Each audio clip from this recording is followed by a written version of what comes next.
अवश्य सुनिए जगत गुरु तत्वदर्शी संत रामपाल जी महाराज के अमृत वचन। ये परमार्थ करना सीखेगा जिसने अपना हित सोच लिया कि मेरा हित इसमें है। अपने पेट के लिए तो हमारे दादे परदादे मर गए, 100 वर्ष धक्के खा के भटक गए, ये पेट पूरा ना हुआ। और जब हम परमार्थ करेंगे जब देखना अपना भी हित होगा और पूरे विश्व का भी हित इसी में होगा।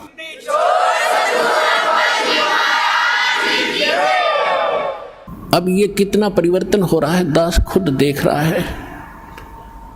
कहीं किसी का कोई धन पड़ा है, हमारा भक्त उठावेगा नहीं और देख लेता है कि यहाँ किसी और गलत आदमी का हाथ पड़ गया तो वो हानि कर देगा, इसको और नुकसान कराएगा, वो अलग बात है, लेकिन स्वयं प्रयोग नहीं करेगा।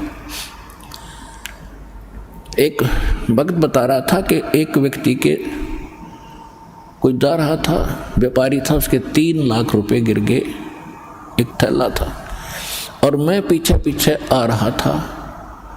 मैंने वो थैला उठाया और देखा किस्मत पैसे है भाई, उसको मैं वहीं लेकर खड़ा हो गया। कम से 3-4 घंटे में वहीं खड़ा रहा आसपास। और वो आए फिर गाड़ी में, कभी रोके कभी देखे। मैंने उनके पास जाकर कहा भाई क्या गुम हो गया? जी पैसे गिर गए मारे। कितने थे भाई? कितने थे? कैसे कैसे नोट थे? कैसे थे? ये थे। अकले आपका 4 घंटे हो गए मैंने आपकी इंतजार करते हैं। और नहीं तो बच्चों जब भगवान साथ ना होता दे के काख में और केरा कि जाकर देखो पीछा। तो दास चाहता कि ऐसा जमाना आवे और ये पता चले कि भगत ऐसे होते हैं और फिर भगवान कितना प्रसन्न होगा आपसे। तो इस प्रकार हमने एक साधु भक्त और साधुता में आना पड़ेगा। हमने मन जीती बनना पड़ेगा। कहे कबीर और सब दुखी एक संत सुखी मन जीती हो। आप मन जीत के न्यू मन जीता जाएगा भगवान के ज्ञान से। जैसे अज्ञानता में अनजान बालक विष पड़ा हो, चाहे कितना पड़ा हो, पूरा खा जाएगा। और जब उसको पता चल जाएगा विष का एक कण भी कहीं गिरा हो और ये पता हो कि ये विष है, उसको छुआ नहीं का, उसको तो मिट्टी में दबाओगा, नीचे कोई और भी ना खा ले। जैसे किरका जहर का रंग होरी हो, कहो कौन तिस खावे राम रंग होरी हो।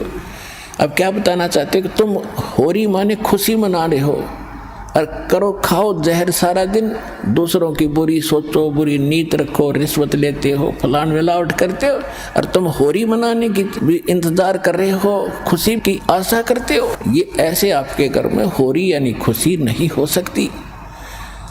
होरी कैसे होगी? जैसे किरका जहर का रंग होरी हो, किरका माने कण, और कहो कौन तिस खाव राम रंग होरी हो, कि जिसने नो पता लगा जहर है फिर कौन खाओगा। और फिर देखियो इस राम रंग परमात्मा की तरफ से आपको कितनी होरी यानी खुशी मिलेंगी। तो हमें ये जहर दिखाई देगा और 100% वैसे हम किसी का दूसरा के में लेते हैं। जैसे हम दहेज लेते हैं। अब गरीब आदमी अपनी बेटी को पराई करने के लिए सामने वाले उस भेड़िए का मुंह बंद करने के लिए चाहे कुछ भी करना पड़े, बेटी पराई करनी है, ऐसी समस्या उसके सामने होती है। और वो व्यस खा रहा, उसको पता नहीं, और वो दुख पाकर आत्मा मोस के कहीं से कर्जा उठा कर बेटी पराई करता है। अब हमने ये प्रतिज्ञा करनी है कि ना दहेज लेंगे ना देंगे, चाहे ब्याह हो चाहे ना हो। और क्यों कैसे ना होगा? वाह भाई वाह, भगवान ने संस्कार जोड़ रखे, उसने मिटा कौन देगा?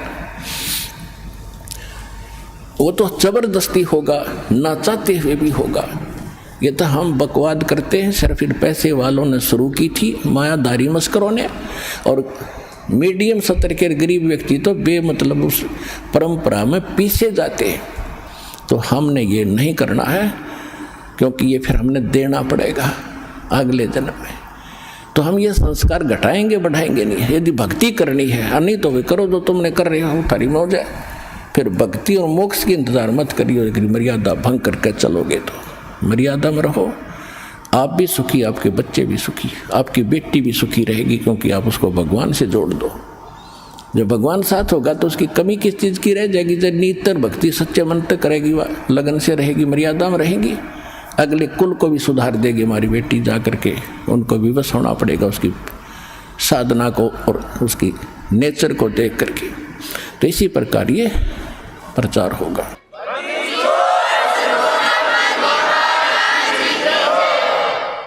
अब जैसे एक समय परमात्मा यही ज्ञान दिया करते जो दास आज दे रहा है, अब दास का पीछा थोड़ा सा छूट गया।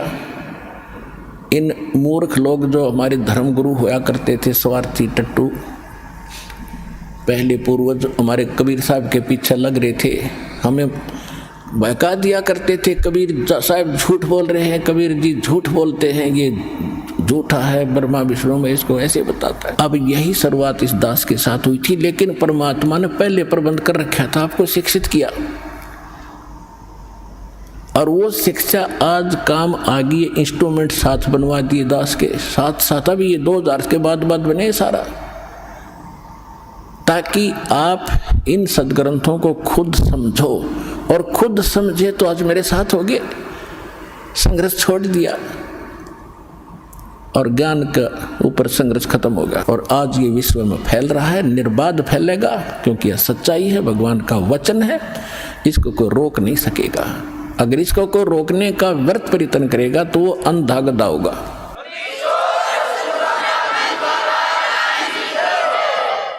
एक अंधा गधा था और रेल की पटरी के बीच में खड़ा था। उधर से ट्रेन आ गई, कुछ दूरी पर थी। उसने सोचा, अंधे गधे ने, कि ये तेरी तरफ कोई आ रहा है तुझे डिस्टर्ब करने के लिए, और गधे के पास अपनी 2 लात होया करें पिछली, कोई उसको डिस्टर्ब करता है तो उसका दोनों लात ठोक्या करो। तो उस अंधे गधे ने देखा कि इस साइड से कोई गड़बड़ है, जिधर से ट्रेन आ रही थी उसी तरफ पैर कर लिए पिछले, और जब निकट ट्रेन आई तो उसने सोचा मुझे दुखी कर रहा है, ये छेड़ रहा है, मतलब यानी ट्रेन के मार्ग में अवरोध बना खड़ा था वो, और ट्रेन के लात मारी, दोनों दलती ठोकी। जब निकट आ लिया, वो उठा कर ट्रेन ने पटक दिया, टुकड़े टुकड़े हो गया बाई के। तो ट्रेन उस अंधे गधे से रुक नहीं सके थी, वह उसकी मूर्खता और अज्ञानता थी, उसने दिखा नहीं था। इसी प्रकार जो परमात्मा के सतभक्ति रूपी ट्रेन का अगर कोई बाधक बनेगा तो अंधा गधा होगा, ये सोच लेना, सीधी सी बात है।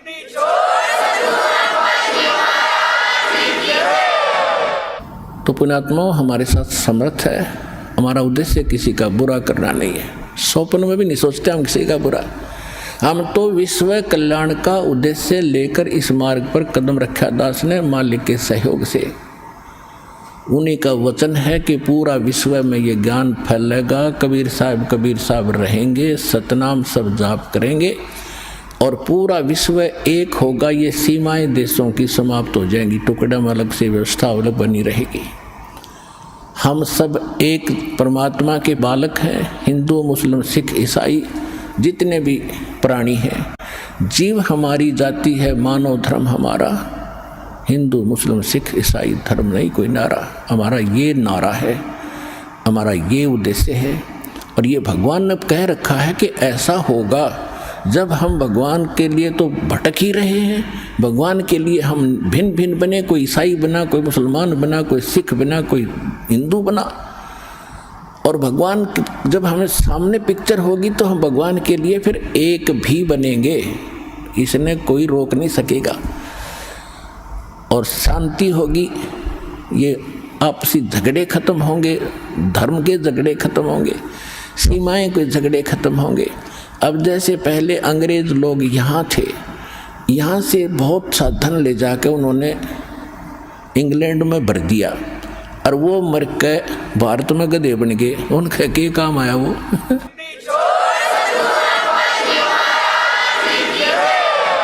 तो उन मूर्खा के काम आया, वो कर्म बिगाड़ गए। तो यह आँख, ये अंधेरा हटेगा आपका। पूरी पृथ्वी अपनी है, सभी भाई बहन भगवान के बच्चे हैं, अपने हैं। इसमें कोई पराया नहीं है। हम एक दूसरे को दुखी करके, किसी को सता के, वचन कर्म और किसी भी ताकत से हम दोषी बनते हैं। हमें तो वचन कर्म से और तन मन धन से सबको सुखी करने की चेष्टा करनी चाहिए। कबीर साहब का विधान है, ऐसी बानी बोलिए मन का आपा खोए, औरन को भी शीतल करे आप भी शीतल होए। तो इस प्रकार के फार्मूले अपना अपना के इस भक्ति मार्ग को सफल करना पड़ेगा और कोई इसका तरीका नहीं है। पुण्यात्माओं, परमात्मा हमें क्या गाइडलाइन देते हैं? नाम सुमर ले सुकर्म कर ले, कौन जाने कल की खबर नहीं पल की। नाम सुमर ले सुकर्म कर ले, कौन जाने कल की खबर नहीं पल की।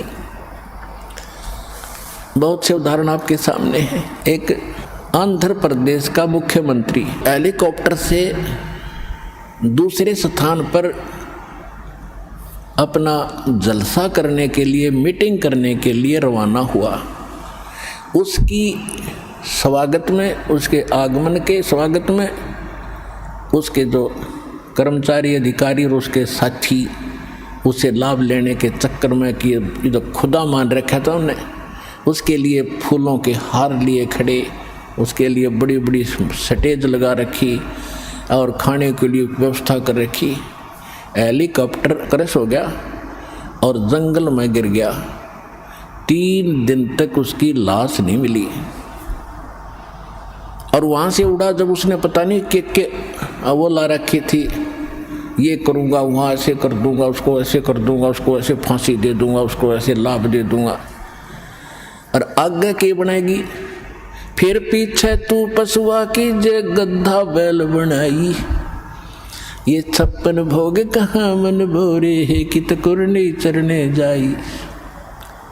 एक पोलैंड देश का पूरा मंत्रिमंडल, जिसमें 96 मंत्री और प्रधानमंत्री साथ थे, 95-96 व्यक्ति थे, और किसी का शोक व्यक्त करना थे। कोई नेता मर गया था, एक के जहाज में सारे बैठ गए और उस समय क्रैश हो गया, दुर्घटनाग्रस्त हो गया, सारे मर गए 1 सेकंड में।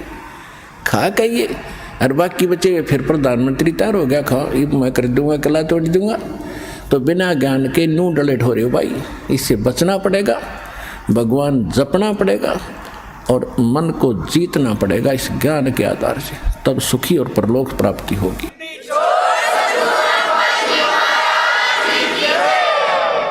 नाम सुमर ले सुकर्म कर ले, कौन जाने कल की खबर नहीं एक पल की। कोडी कोडी माया जोड़ी, तन बात करी छल की। कोडी कोडी माया जोड़ी, बात करी छल की।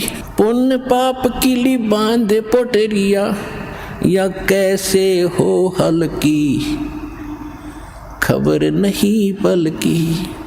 नाम सुमर ले सुकर्म कर ले, कौन जाने कल की खबर नहीं पल की। मात पिता परिवार भाई बंधु, ये तरिया मतलब की। मात पिता परिवार भाई बंधु, या तरिया मतलब की। चलती बरिया कोई न साथी, या मट्टी जंगल की खबर नहीं पल की। नाम सुमर ले सुकर्म कर ले, कौन जाने कल की खबर नहीं पल की। तारों बीच चंद्रमा जो झलके, तेरी महिमा जला झलकी। जैसे कोई नेता बन गया है, कोई अधिकारी कर्मचारी, कोई इंजीनियर, डॉक्टर, जज और कोई मंत्री, प्रधानमंत्री बना हुआ है। आज कहते हैं आप ऐसे चमक रहे हो इन अन्य नागरिकों में जैसे चंद्रमा तारों के बीच में शोभा पाता है। और यदि आप जी ने भक्ति नहीं करी तो क्या होगा। तारों बीच चंद्रमा जो झलके, तेरी महिमा झला झलकी, फिर बने कुकरा बेस्टा खावे, बने कुकरा बेस्टा खावे, अब बात कर बल की, खबर नहीं पल की। कहते फिर कुत्ता बनकर टट्टी खागा। अब तू ताकत दिखा रहा है अपने पद की या कोई और किसी कारण से, भूल गया तो भगवान के विधान को। तारों बीच चंद्रमा जो झलके, तेरी महिमा झला झलकी, बने कुकरा बेस्टा खावे, अब बात कर बल की, खबर नहीं पल की। नाम सुमर ले शुक्र में कर ले, कौन जाने कल की, खबर नहीं पल की। नाम सुमर ले शुक्र में कर ले, कौन जाने कल की, खबर नहीं पल की। ये संसार रैन का सपना, जैसे ओस बूंद जल की, ये संसार रैन का सपना, जैसे ओस बूंद जल की। सतनाम बिन सब है साधना, सतनाम बिन सब है साधना, या गारा दल दल की, खबर नहीं पल की। नाम सुमर ले शुक्र में कर ले, कौन जाने कल की, खबर नहीं पल की। एक समय एक भक्त बता रहा था कि जब मैं रिक्शा चालक था, अब रिक्शा चालक ने नूर है कि कार हो, जब आनंद हो। मेरे पास कार होती तो बस पता नहीं कितनी कमाई करता, ठाठ से रहता। जब मेरे पास से कार निकलती और मैं रिक्शा चला रहा होता तो कार घनी याद आया करती। एक दिन सपने में मुझे कार मिल गई, और कार मिल गई तो मैं फुल स्पीड पर चला रहा उसको, और रोकना चाहा ब्रेक लगाने के लिए मैंने जोर से पैर मारा। मेरी वह रजाई थी वह पार्टी की, उसका माँ का पैर निकल गया बीचों बीच। अब एकदम आँख खुली, झटका लग गया कि गाड़ी तो रुकी नहीं, देखा था इतना पार बाहर आ रहा रजाई तो कित की कार, किसके स्पीडर के ब्रेक। अब सपना टूटने बाद से पता चला उसने किसी थी वह कार। ऐसे आपकी मृत्यु होगी, आपका सपना सा टूटेगा और आप देखोगे कौन बेटा था, कौन बेटी, कौन कार, कहाँ हमारी कोठी थी। खय्यम के दूत बाँ पकड़ रहे होंगे, चल बच्चा हम बताएंगे तेरी कहाँ कोठी थी, अब नरक में है तेरी कोठी, वहाँ चल। ये संसार रैन का सपना, जैसे ओस बूंद जल की, सतनाम बिन सब है साधना, यानी सच्चे नाम के अतिरिक्त, इस सही साधना के अतिरिक्त आप जो भी भक्ति करते हो तो इसमें यहीं फंसाए रखने वाली है, ये बाहर नहीं निकाल सकती। जैसे दलदल से बाहर निकलने के लिए अन्य साधन की आवश्यकता होती, अपने ही पैरों से हाथ पैर मारकर नहीं निकल सकते। सतनाम बिन सब है साधना, या गारा दल दल की, खबर नहीं पल की। नाम सुमर ले सुकर्म कर ले, कौन जाने कल की, खबर नहीं पल की। अंत समय जब चले अकेला, तेरे आंसू ने ढल की। अंत समय जब चले अकेला, तेरे आंसू ने ढल की। कहे कबीर शरण गह मेरी, कहे कबीर शरण गह मेरी, हो रक्षा जल थल की, खबर नहीं पल की। अब क्या बताते हैं, परमात्मा याद दिलाते 100 बार हमें झंझोड़ रहे इस आत्मा को, रख तू कहाँ के क्या कर रहा है, भली आत्मा तू कर क्या रही है, तुझे करना क्या चाहिए था। कहते हैं इस भरे पूरे परिवार को जिस दिन तू छोड़ कर जागा तो टक्कर मार कर रोएगा। कहते हिड़की दे दे रोएगी सुरता, जब तू चल लेगी अकेली। तेरे साथ कोई नहीं जाएगा, ना तेरे साथ कोई आया था। ये तो काल का संस्कार बस ये जुगाड़ जुड़ रहा है। तो इसके लिए भगवान की भक्ति करेंगे तो हमें ये कुछ भी याद नहीं आएगा। हम ऐसे ऐसे जाएंगे जैसे हमें कुछ मालूम ही नहीं कि हम मर रहे हैं। हम यहाँ ये मिट्टी छोड़ देंगे तो कौचली है, जैसे सर्प कौचली छोड़ जाता, सर्प तो अलग है, वह कौचली तो और उन्नरी है उसके पास।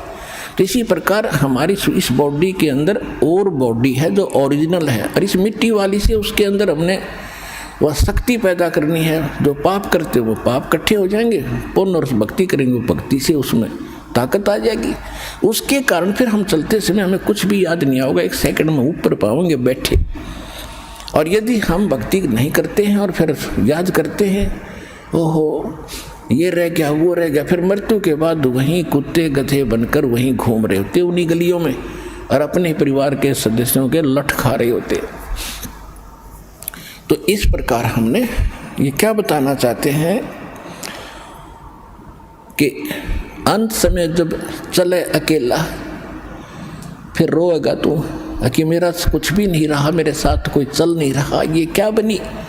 और परमात्मा कहते हैं मैं रोज बताया करता, प्रतिदिन यही सब समझाया करता, तेरा साथी कोई नहीं है, तेरा साथी मैं हूँ, मुझे तू भूल चुका है। तेरा यहाँ भी जो संस्कार है बच्चों का, परिवार का, माता पिता भाई बहन पति पत्नी का, इसने भी मैं सेट करवाऊँगा, थोड़ा सुलझेड़ा करवाऊँगा। तुम्हारा इस संस्कार को ढंग से निमटवा दूंगा सबका जो मेरी शरण में आगे, और फिर सारा न मोक्ष कर दूंगा। अब कहते हैं कह कबीर शरण गह मेरी हो रक्षा जल थल की। दास ने आपको एक दिन और बताया था, एक माई अपने दोते को लिए खड़ी यहाँ मिलने के लिए, 1.5 महीना हो गया, और वो लड़का होगा ज़्यादा से ज़्यादा 1 वर्ष का, 1.5 वर्ष का। वो क्या बता रही थी कि एक बड़ा बाल्टी थी, उस बाल्टी में चढ़ गया, मतलब बच्चा चढ़ता चढ़ता भरी थी पानी बाल्टी की, मुँह गिर गया। और हम कहीं बातें कर रहे थे, काम कर रहे थे। 4 घंटे के बाद वो बच्चा संभाला, मरा पाया। मेरा जो दामाद और मेरी बेटी सत्संग सुना करते, आपका नाम नहीं ले रहे थे, और उसमें भक्तों के चमत्कार ऐसी ऐसी लीला सुनकर वो गदगद हो रहे थे कि भाई। तो उस दिन उसके पिता ने यह पुकार करी थी, अगर भगवान जब सब कह रहे हैं और धरती पर भगवान है तो आज मेरा बालक जिंदा हो जाए। नो टक्कर मारी और 4 घंटे पानी में मुँह पर बालक दस मतलब है निबोड़ के सांस आ जा। और काफ़ी देर वो बाहर भी रख लिया था। जब वो उसका पिता आया, जब उसने ये पुकार करी, 2 सेकंड में बच्चे ने हिचकी ली और ऐसे आँख खुल गई। बोल सतगुरुदेव के।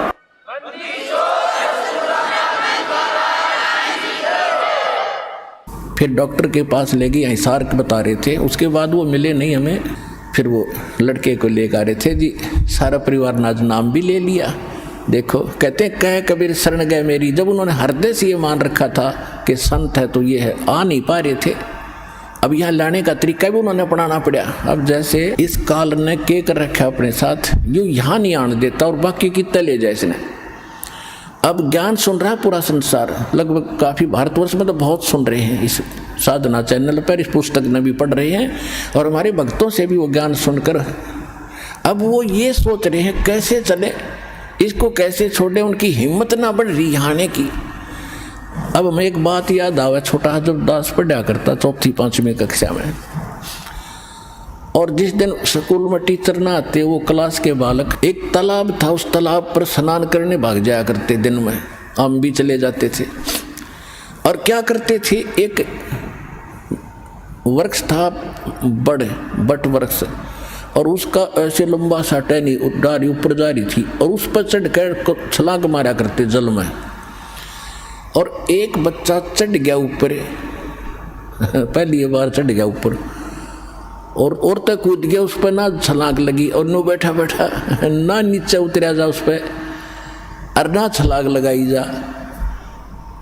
नो वो और तक कह रहा लगा दे छलांग, कुछ ना मैं ना हूँ। क्या हुआ कि बच्चे बंदर का डले मार रहे थे दूसरी साइड में, और बच्चे वो भागता भागता उसी पेड़ पर चढ़ गया और उसी टहनी पर चढ़ गया। उसने देखा बंदर आ गया, वो फटते ही कूद गया उसमें, उस तालाब में छलांग मार गया वो लड़का उस बंदर के डरते। और बंदर दिख के और फिर उसका ऐसा दिल खुला, फिर उनसे भी ऊपर जाकर छलांग लगाने लग गया। तब ये बैठे हैं सारे नुक सुन के कुकर चल रहे हैं, ये बंदर भी भगवान दिखाओगा इन्हें जब आऊँ गड़ा बाजे।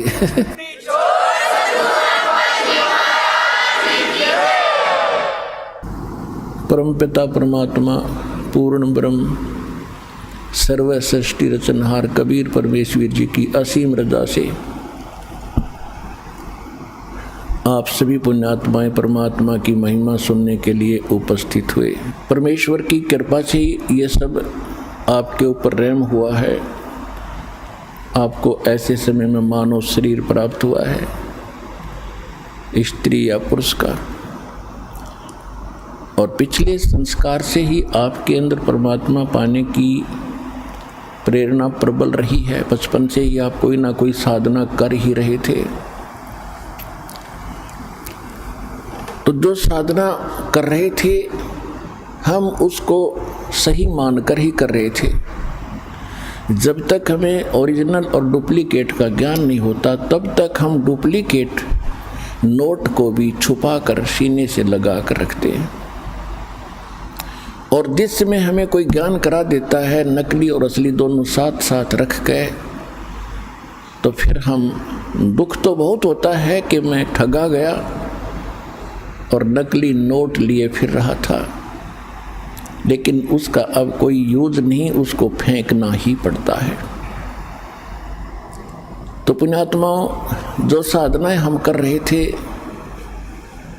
वो शास्त्र विधि त्याग करके मनमाना आचरण था। श्रीमद् भगवत गीता अध्याय नंबर 16 के श्लोक 23 और 24 में स्पष्ट किया है हमारे सदग्रंथों में परमात्मा ने कि शास्त्र विधि को त्याग कर जो मनमाना आचरण करते हैं, मनमानी पूजाएं करते हैं, मनमाने मंत्र जाप करते हैं, उनको न तो कोई सुख होता है, न उनकी कोई सिद्धि प्राप्त होती है, न ही उनकी परम गति होती है। और हम परमात्मा की साधना भक्ति इन तीन कामों के लिए ही करते हैं। हमें या सुख हो, हमें ऐसी ताकत मिले, सिद्धि मिले जिससे हम अपने लोक जा सकें और परम गति हो। इसलिए गीता अध्याय नंबर 16 के श्लोक नंबर 24 में तुरंत कहा कि अर्जुन, कर्तव्य और अकर्तव्य की व्यवस्था में कौन सी साधना करनी चाहिए, कौन सी ना करनी चाहिए, इसके लिए सदग्रंथों को ही प्रमाण मानना, किसी की दंत कथा पर विश्वास मत करना। तो पुण्यात्माओं, परमात्मा स्वयं आते हैं यथार्थ ज्ञान देने के लिए, क्योंकि जो सदग्रंथ हैं वो गॉड गिवन है। कौन से सदग्रंथ? पवित्र सूक्ष्म वेद जो भगवान स्वयं आकर बोलते हैं, और पवित्र चारों वेद सूक्ष्म वेद के अंदर वो तो कंप्लीट इन ऑल रिस्पेक्ट है, ऑल इन वन है, जिसमें चारों वेदों वाला भी ज्ञान है, श्रीमद् भगवत गीता का भी ज्ञान है, और जिसके अंदर इन पुराणों का भी निष्कर्ष है कि ब्रह्मा विष्णु महेश की क्या स्थिति है, ये अजर अमर हैं या नहीं हैं, इनकी जन्म मृत्यु होती है या नहीं है, इनके माता पिता हैं या नहीं है। तो ये भी सूक्ष्म वेद के अंदर, यानी सभी ग्रंथों का वो तो सार है, उसके अंदर सब ग्रंथ है। फिर भी हम एक विशेष प्रचलन हमारे पास रहा है, विशेषकर पवित्र चारों वेदों का, पवित्र श्रीमद् भगवत गीता का, पवित्र पुराणों का। तो इनमें जो पवित्र चारों वेद और पवित्र श्रीमद् भगवत गीता है, ये गॉड गिवन स्पिरिचुअल नॉलेज है, और परमात्मा के दिए ज्ञान को परमात्मा ही समझ सकता है या समझा सकता है। तो स्वयं परमात्मा आते हैं तभी यथार्थ ज्ञान कराते हैं। उस परमेश्वर ने यहाँ के इन वेदों से कोई लेना देना नहीं होता, ना इस गीता से, ना उन पुराणों से, क्योंकि उस परमात्मा का ही दिया हो वो ज्ञान है, और इसलिए वो अपना सारा ज्ञान हमारे लिए स्वयं आकर के पुनः बताते हैं। और इन वेदों को और गीता को हम एक बहुत ही अच्छे ऑथेंटिक सत्य ज्ञान युक्त मानते रहे हैं हम हिंदू धर्म के सभी पुण्यात्माएं। तो इन वेदों और गीता को समझना कोई जीव के बस की बात नहीं। ये तो परमात्मा बुद्धि देता है अपने कृपा पात्र को, तब ये वेद और गीता समझ में आती है। आज तक ये वेद और गीता न तो श्री ब्रह्मा का, न विष्णु जी का, न शिव जी का, किसी का समझ में नहीं आई। और न ही इन ऋषि महर्षियों को, even writer of the Vedas and Gita and Puranas Shri Ved Vyas ji, ये भी इन सदग्रंथों से अपरिचित थे, इनके ज्ञान से अपरिचित थे। अब ये बात अगर 100 साल पहले कोई कहता, 200 वर्ष पहले कोई कहता तो बहुत बुरी लगती और ना जाने कितना विरोध होता। यही बातें परमात्मा ने 600 वर्ष पहले कहा था। परमात्मा के साथ कितना संघर्ष और विरोध हुआ था, और उसी ने दास को ज्ञान दिया, और दास ने ये आज से 20 वर्ष पहले कहना शुरू किया था। और दास के साथ कितना संघर्ष हुआ ये सर्वविदित है। 21 महीने जेल भी झूठे केस में दास ने रहना पड़ा। साथ में आपके भाई बहन जो हमारे साथ संघर्ष कर रहे थे, आपके भाई पहले से लगे थे, इस ज्ञान से परिचित थे, उन्होंने भी बहुत संघर्ष किया इस ज्ञान को आप तक पहुंचाने के लिए। तो कहने का भाव ये है, ये ज्ञान पहले बोला जाता तो नहीं स्वीकार्य था। परमात्मा ने साथ साथ हमें ऐसे औजार दे दिए, इंस्ट्रूमेंट दे दिए, ऐसे उपकरण दे दिए कि हाथों हाथ सच्चाई आप तक पहुंच गई। सबसे पहले आपको शिक्षित किया। सन 1960-65 के बाद इस शिक्षा की ऐसी बाढ़ ला दी परमात्मा ने, सबके हृदय में ऐसी प्रेरणा कर दी कि अपने बेटे और बेटियों को पढ़ाना ही पढ़ाना है। ये तो हमें पता है कि शिक्षा के बाद कितनों को सर्विस मिली है जिस उद्देश्य से पढ़ा करते थे, लेकिन अब दास की आंखें परमात्मा ने जो खोल दी, पता चला है कि मालिक ने इसलिए पढ़ा था कि मेरे बेटा बेटी मुझे पहचान सकेंगे। आज तक यही अंधेरा रहा कि हम भगवान को पहचान नहीं सके, सदग्रंथों को हम समझ नहीं सके। जिनको हम विद्वान मानते थे वो संस्कृत भाषा तो जानते थे, व्याकरण भी बढ़िया थी, लेकिन वेद गीता और पुराणों का वो कैखा नहीं जानते थे। तो पुण्यात्माओं, सौभाग्य आपका, ये सारा खेल भगवान कर रहे, कबीर भगवान आपके लिए। हमारी बुद्धि तो बाद में काम करेगी कि परमात्मा ने ये लीला क्यों की थी। आज देख लो पढ़ाई के ऊपर कितना नौछावर हो रहे हैं। सब परिवार अपने बेटा बेटियों को ट्यूशन लगवाते हैं, और जो भी होमवर्क टास्क वर्क किसी तरह कराना पड़े, कितनी कॉस्टली पढ़ाई बना दी, पढ़ाते ही पढ़ाते। और ये हमें मालूम है कि 10% ही पढ़ाई का जिस उद्देश्य से पढ़ रहे हैं वो लाभ उठाते, 90% अपना दैनिक कार्य ही कर रहे हैं।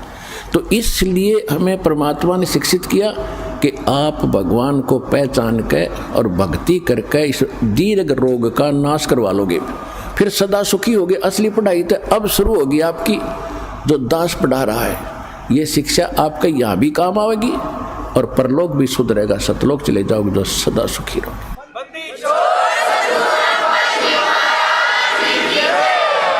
तो प्रसंग चल रहा है कि वो परमात्मा स्वयं आकर ही वो ज्ञान देते हैं, वो विधान बताते हैं।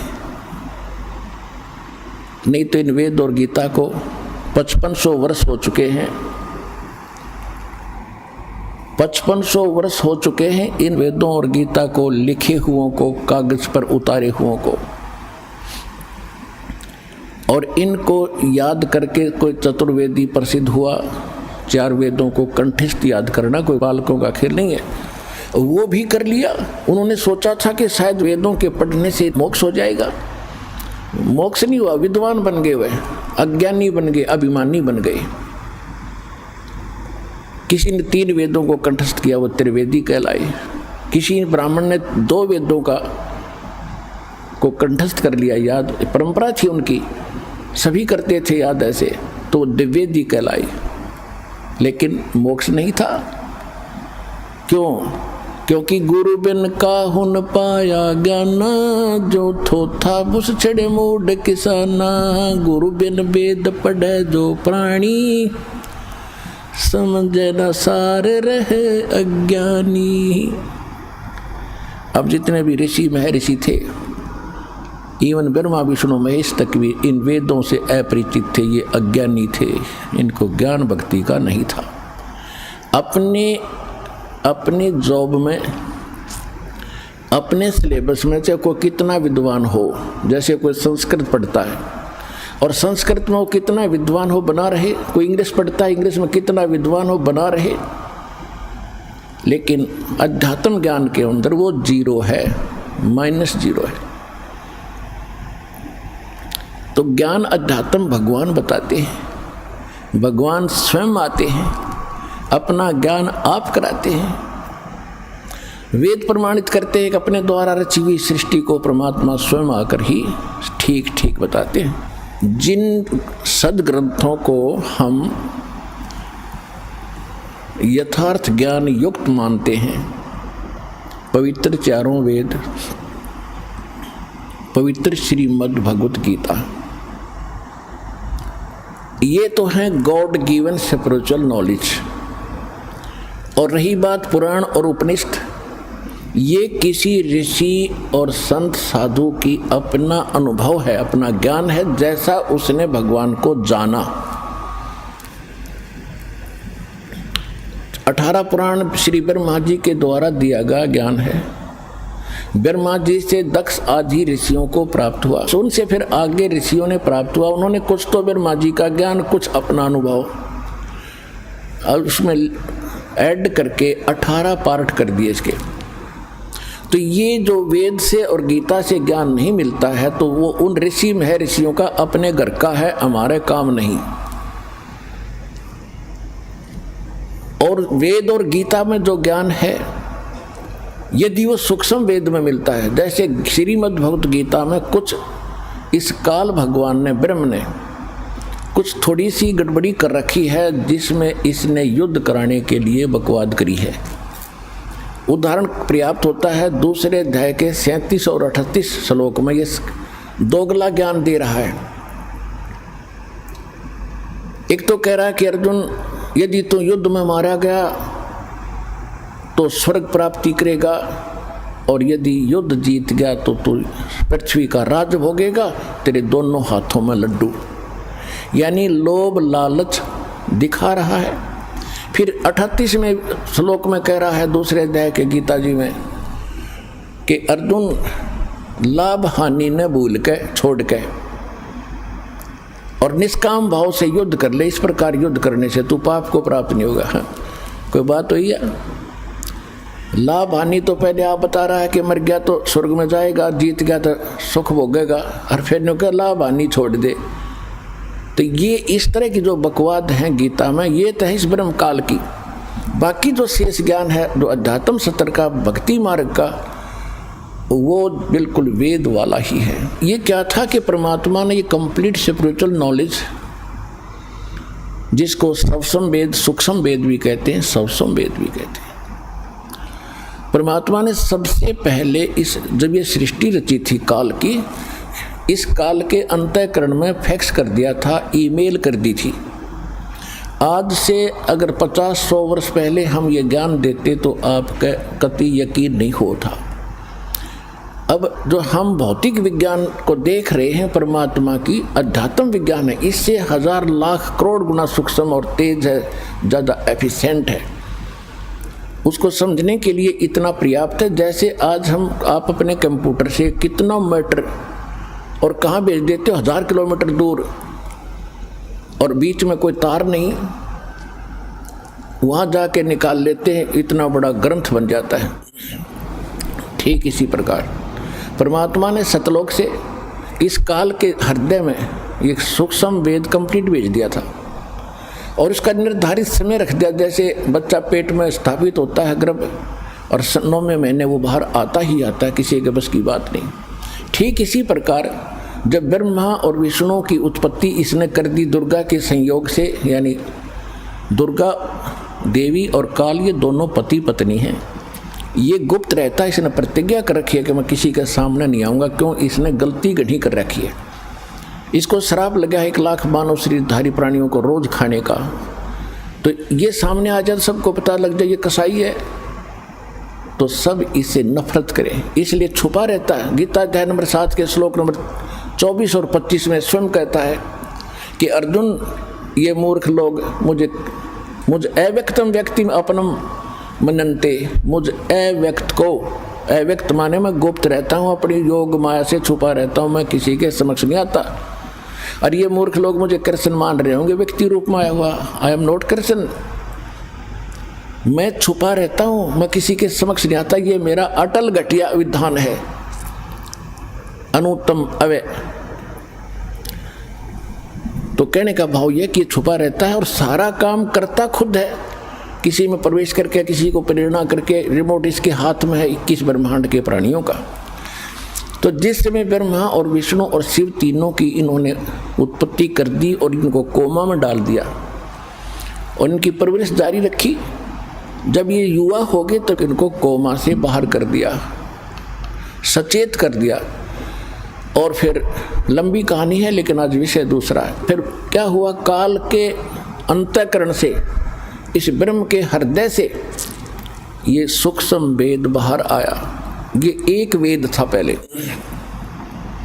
इस काल ने देखा कि इसमें तो तेरी पोल खुलेगी और जीवों को सारा पता चलेगा कि परमात्मा कोई और है, उसकी भक्ति की विधि ये है, और इनको ये पता चल गया, ये सब भाग जाएंगे।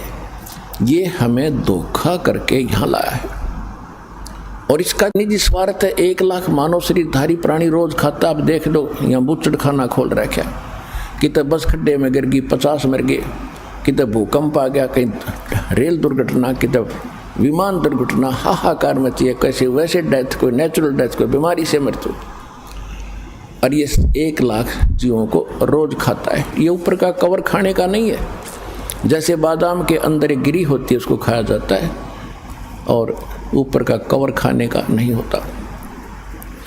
तो कहने का तात्पर्य यह है कि इसने फिर देखा कि अब बात बिगड़ जाएगी और तेरा तो यो खेती उजड़ जाएगी। इसने खेती बना रखी है हमारे को, जैसे कसाई बकरे बकरी नर और मादा दोनों छोड़ देता है, वो संतान उत्पत्ति करते हैं और बड़े खुश होते हैं उनको देख करके।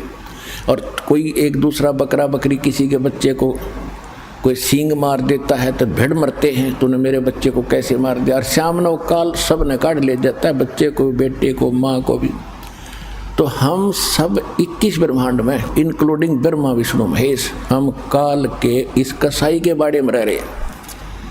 परमात्मा ने आके ज्ञान दिया, बच्चों कुछ आँख खोलो, असंग जन्म हो गया, आपने इस कसाई के इस जेल के अंदर दुख पाता। अब ये गोल्डन चांस है, जब निकला जाते इस ज्ञान में ग्रहण करो, हृदय में जचाओ और इस गंदे लोग से मन हटाओ, हटेगा इस ज्ञान से।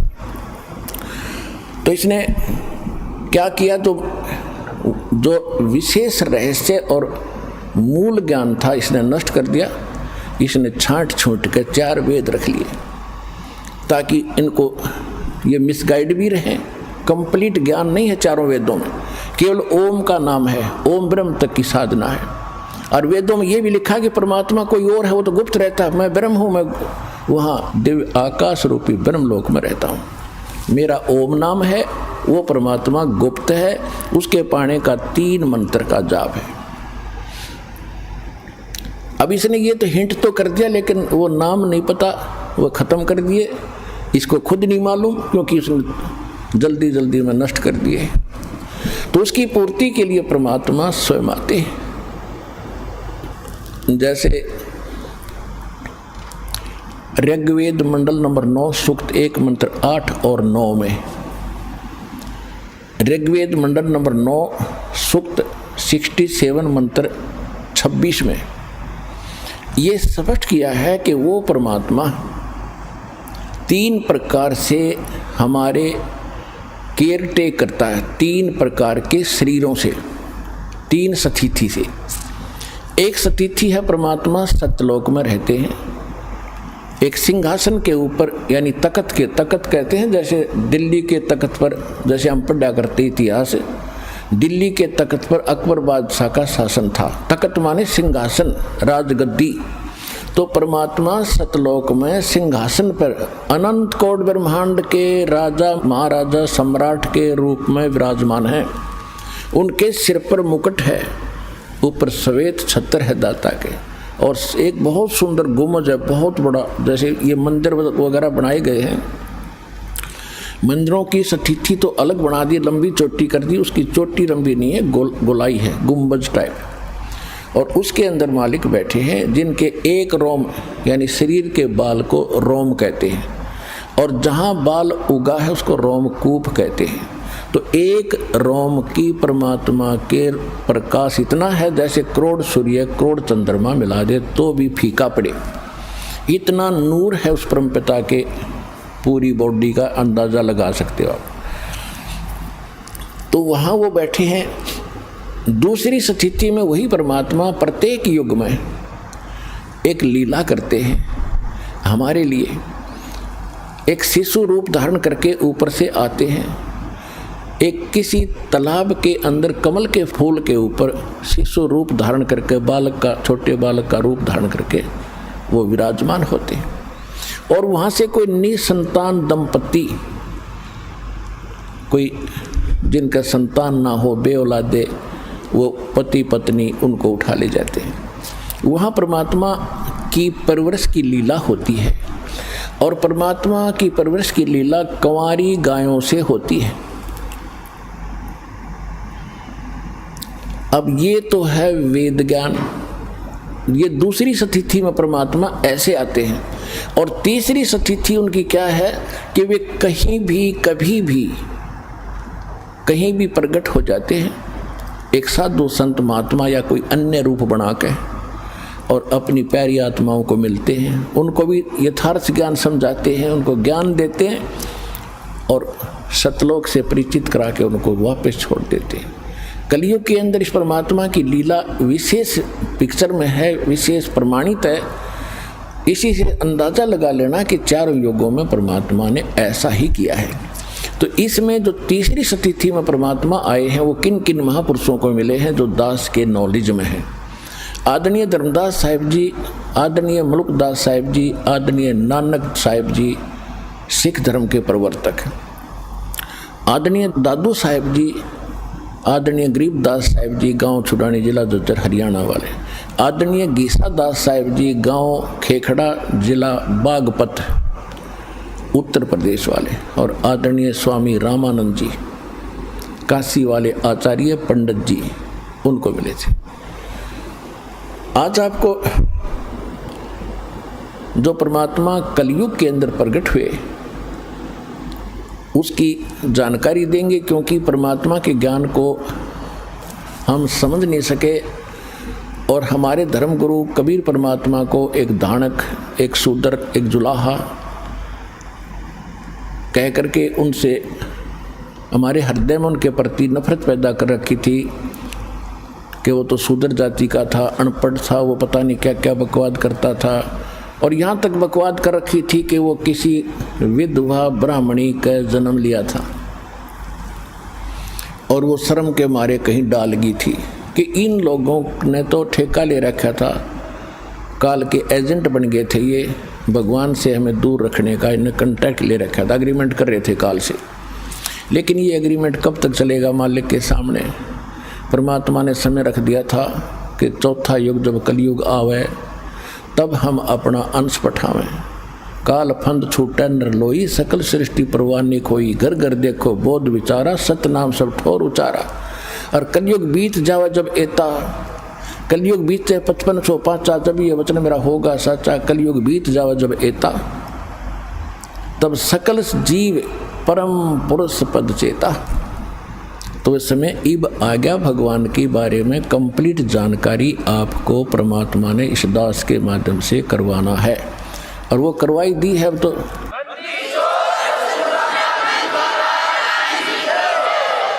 क्योंकि परमात्मा परमात्मा ही होता है, उनका कोई भी काम इनकम्प्लीट नहीं होता, उसमें कोई त्रुटि नहीं होती, कोई मीन मेख नहीं होती।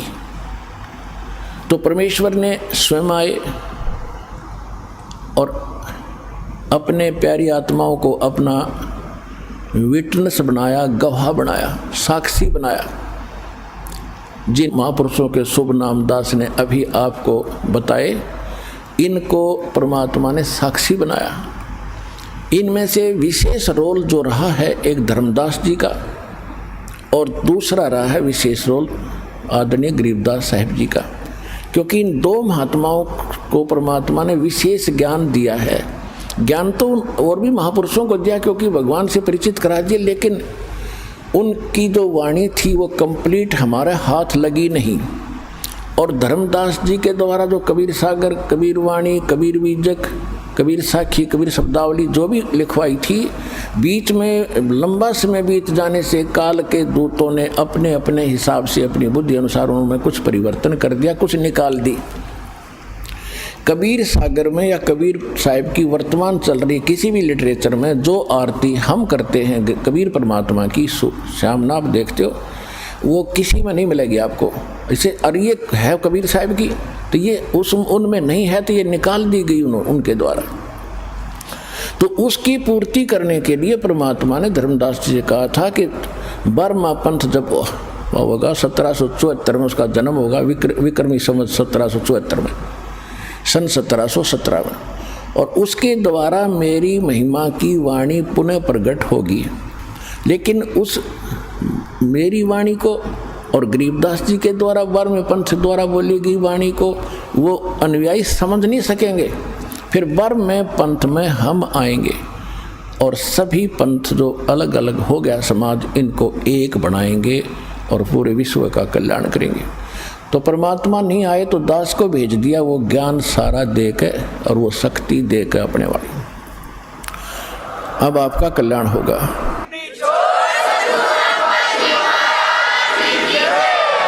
तो प्रसंग उठा है कि गरीबदास जी ने परमात्मा के बारे में कहा,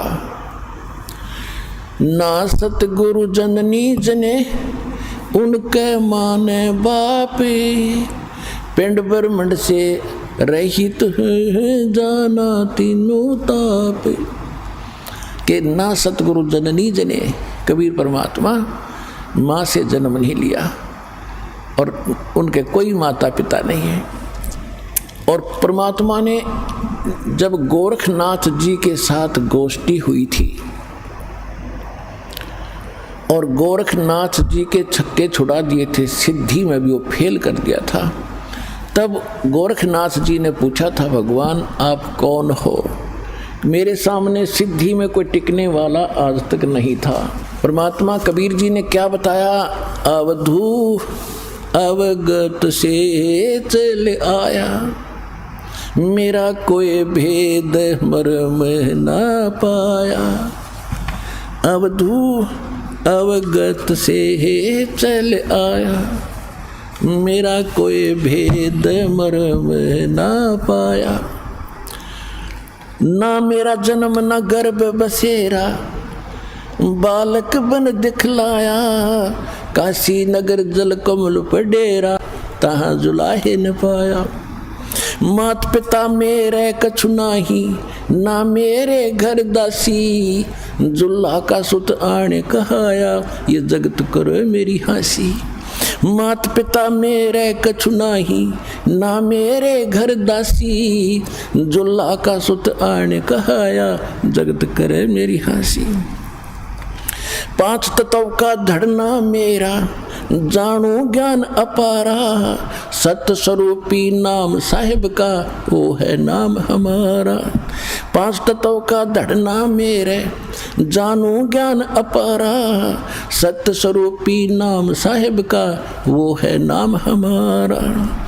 अधर द्वीप और गगन गुफा में तानज वस्तु सारा, तेरा ज्योत स्वरूपी अलख निरंजन, वो धरता ध्यान हमारा। अधर दीप और गगन गुफा में तानज वस्तु सारा, तेरा ज्योत स्वरूपी अलख निरंजन, ये भी धरता ध्यान हमारा। हाड चाम लहू ना मेरे, कोई जाने सतनाम उपासी, तारण तरण अभय पद दाता, मैं हूँ कबीर अविनाशी। हाड चाम लहू ना मेरे, कोई जाने सतनाम उपासी, तारण तरण अभय पद दाता, मैं हूँ कबीर अविनाशी। परमात्मा ने कहा कि ना मेरा जन्म ना गर्भ बसेरा, एक बालक बन दिखलाया, और काशी नगर जल कमल पडेरा, तहाँ जुलाहे न पाया। मात पिता मेरे कछु नाही, ना मेरे घर दासी, और जुल्ले का सुत आन कहाया, जगत करे मेरी हंसी। मेरे कोई माता पिता नहीं, ना मेरे कोई पत्नी थी, और मैं कोई संस्कार था पिछला इनके साथ मेरा, क्योंकि ये नीरू नीमा जो जुलाहे थे ये द्वापर युग में सुदर्शन भगत के माता पिता थे। और सुदर्शन भगत ने एक बात मांगी थी, परमात्मा आपने सब कुछ दे दिया, नाम दे दिया, ऐसा ज्ञान दे दिया, पर दुर्भाग्य रहा मेरे माता पिता का, उन्होंने आपका ज्ञान सुना नहीं, ना आपकी बात मानी, ना नाम लिया दाता, और माता पिता का कर्ज मेरे से उतरेगा कैसे दाता, एक दया करियो, उनको किसी जन्म में शरण में लेकर पार करना दाता। तो परमात्मा ने कहा, सोचा था कि ये मूर्ख भी मरेगा माँ बाप के मुंह में, तब परमात्मा ने कहा था या चिंता छोड़, टेंशन छोड़ दे तू, उन्हें मैं पार करूँगा। तो तब संतोष हुआ था उस भोले भगत के, परमात्मा ने पता था यो भी जागा नरक में, जे आज इसको आश्वासन ही दूंगा। सुदर्शन जी को ये पता था कि परमात्मा ने जो कह दिया वो फाइनल है, तब वो निश्चिंत होकर सतलोक गया था, न भी रह जाता यहीं पर। तो उस आधार से परमात्मा ने, ये नीरो नीमा वही आत्माएं थी, तो इनके लिए मालिक ने देखो कहाँ जंगल में आके विश्राम किया एक कमल के फूल पर, और फिर जुलाहों में झोपड़ी में आज से 600 वर्ष पहले क्या स्थिति थी आम नागरिक की अपने हिंदुस्तान के अंदर, और वो शूद्र जाति वहाँ कैसे रहते थे, कैसा वहाँ पर भेड़ बकरियों का मलमूत्र बांस उठी रहा करती, बदबू आती थी, बैड स्मेल होती थी, और वहाँ भी रहे मालिक हमारे लिए। और हम इतनी शराब, इतनी भांग पिए पड़े हैं काल के जूठे रंग की, इस चोचलों की, हम भगवान को पहचान नहीं पा रहे हैं। तो अब आपकी पहले भांग उतारी जाएगी ये एंटीबायोटिक सत्संग सुना के, और फिर आप भगवान पहचानोगे। परमात्मा कहते मात पिता मेरे कुछ नाही, ना मेरे गर्दासी, और मैं जुल्हे का सुत आन कहाया, और यो जगत करे मेरी ऐसी। मुझे दुल्हा सुदर दानक कह के और मेरा मजाक उड़ा रहे हैं। फिर कहते 5 तत्व का ये शरीर नहीं है मेरा। यजुर्वेद अध्याय नंबर 40 के मंत्र 8 में उसमें लिखा है कि सपरि आगात कबीर मनीषी शुक्रम अकायम ऐसनाविरम। परमात्मा जो है, जो कबीर परमेश्वर है, कबीर परमेश्वर सर्वज्ञ है, मनीषी माने विद्वान सर्वज्ञ, और उनका शरीर शुक्रम अकायम ऐसनाविरम अबिंदम। उसका शरीर जो मालिक का है वो स्नायु से वाला नहीं है, और माता पिता से बनी हुई काया नहीं है, शरीर से शुक्र से बनी हुई काया नहीं है। माता पिता के शुक्र से रजबीरज से बनी हुई उसकी काया नहीं है। अब इन अनाड़ी ऋषियों ने 40वें अध्याय के 8वें श्लोक को कैसे गलत डिफाइन कर दिया, शुक्रम अकायम, कि वो अकायम है। और शुक्रम क्यों कहा फिर उसने? शुक्रम शब्द किस लिए लगा दिया? कायम शब्द पर्याप्त था, फिर क्यों ऐसनाविरम? माने उसके नर्वस सिस्टम नहीं है, स्नायु नहीं है। ऐसनाविरम शुक्रम अकायम, शुक्र से बनी हुई काया नहीं है, और उसमें नाड़ी तंत्र नहीं है। वो स्वयंभू है, प्रिभू है, सबसे पहला परमात्मा है। सपरि आगात, सबसे पहला देहधारी वही है। सपरि आगात यानी सबसे पहला देहधारी वही परमात्मा है। और उसका शरीर कैसा है? वो शुक्रम अकायम ऐसनाविरम, वो माता पिता के शुक्र से बना हुआ उसका शरीर नहीं है, नाड़ी तंत्र उसके अंदर नहीं, लेकिन है साकार, वो स्वयंभू है, उसका कोई जनक नहीं है। तो यहाँ बताते हैं 5 तत्व का धड़ना मेरे में जानू ज्ञान अपारा, और सत्स्वरूपी नाम साहिब का ओ ही नाम हमारा। यानी असली नाम परमात्मा का कबीर साहब है, और वो कहते वो ही नाम है मेरा असली नाम, ये समझ लो। और कहते अदर द्वीप गगन गुफा में तानिज वस्तु सारा, और तेरा ये ज्योत स्वरूपी काल निरंजन ब्रह्म, ये भी धरता ध्यान हमारा। ये भी मेरा दान करता है और वहाँ से फिर मैं इसको टुकड़ा देता हूँ। इसका 21 ब्रह्मांड चल रहा है। हाड चावलो ना मेरे, ये हाड चावड़ा लोग का शरीर नहीं है।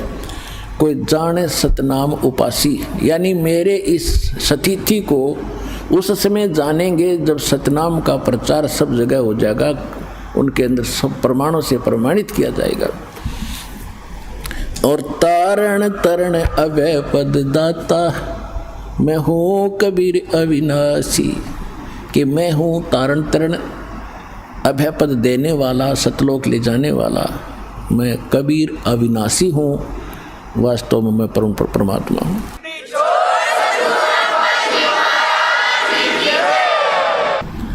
अब परमात्मा के कलयुग के अंदर प्राकट्य के विषय में जानकारी देंगे।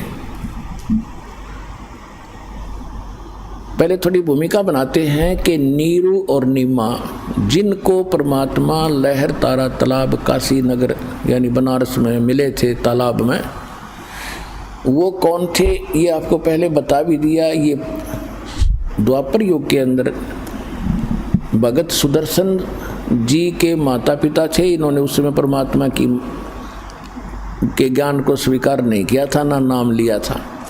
सुदर्शन जी की प्रार्थना स्वीकार करके भगवान ने कहा था, बेटा तू जा। और मालिक भी कहते हैं, सोशल छिद्र मैं करूं अपने जन के काज,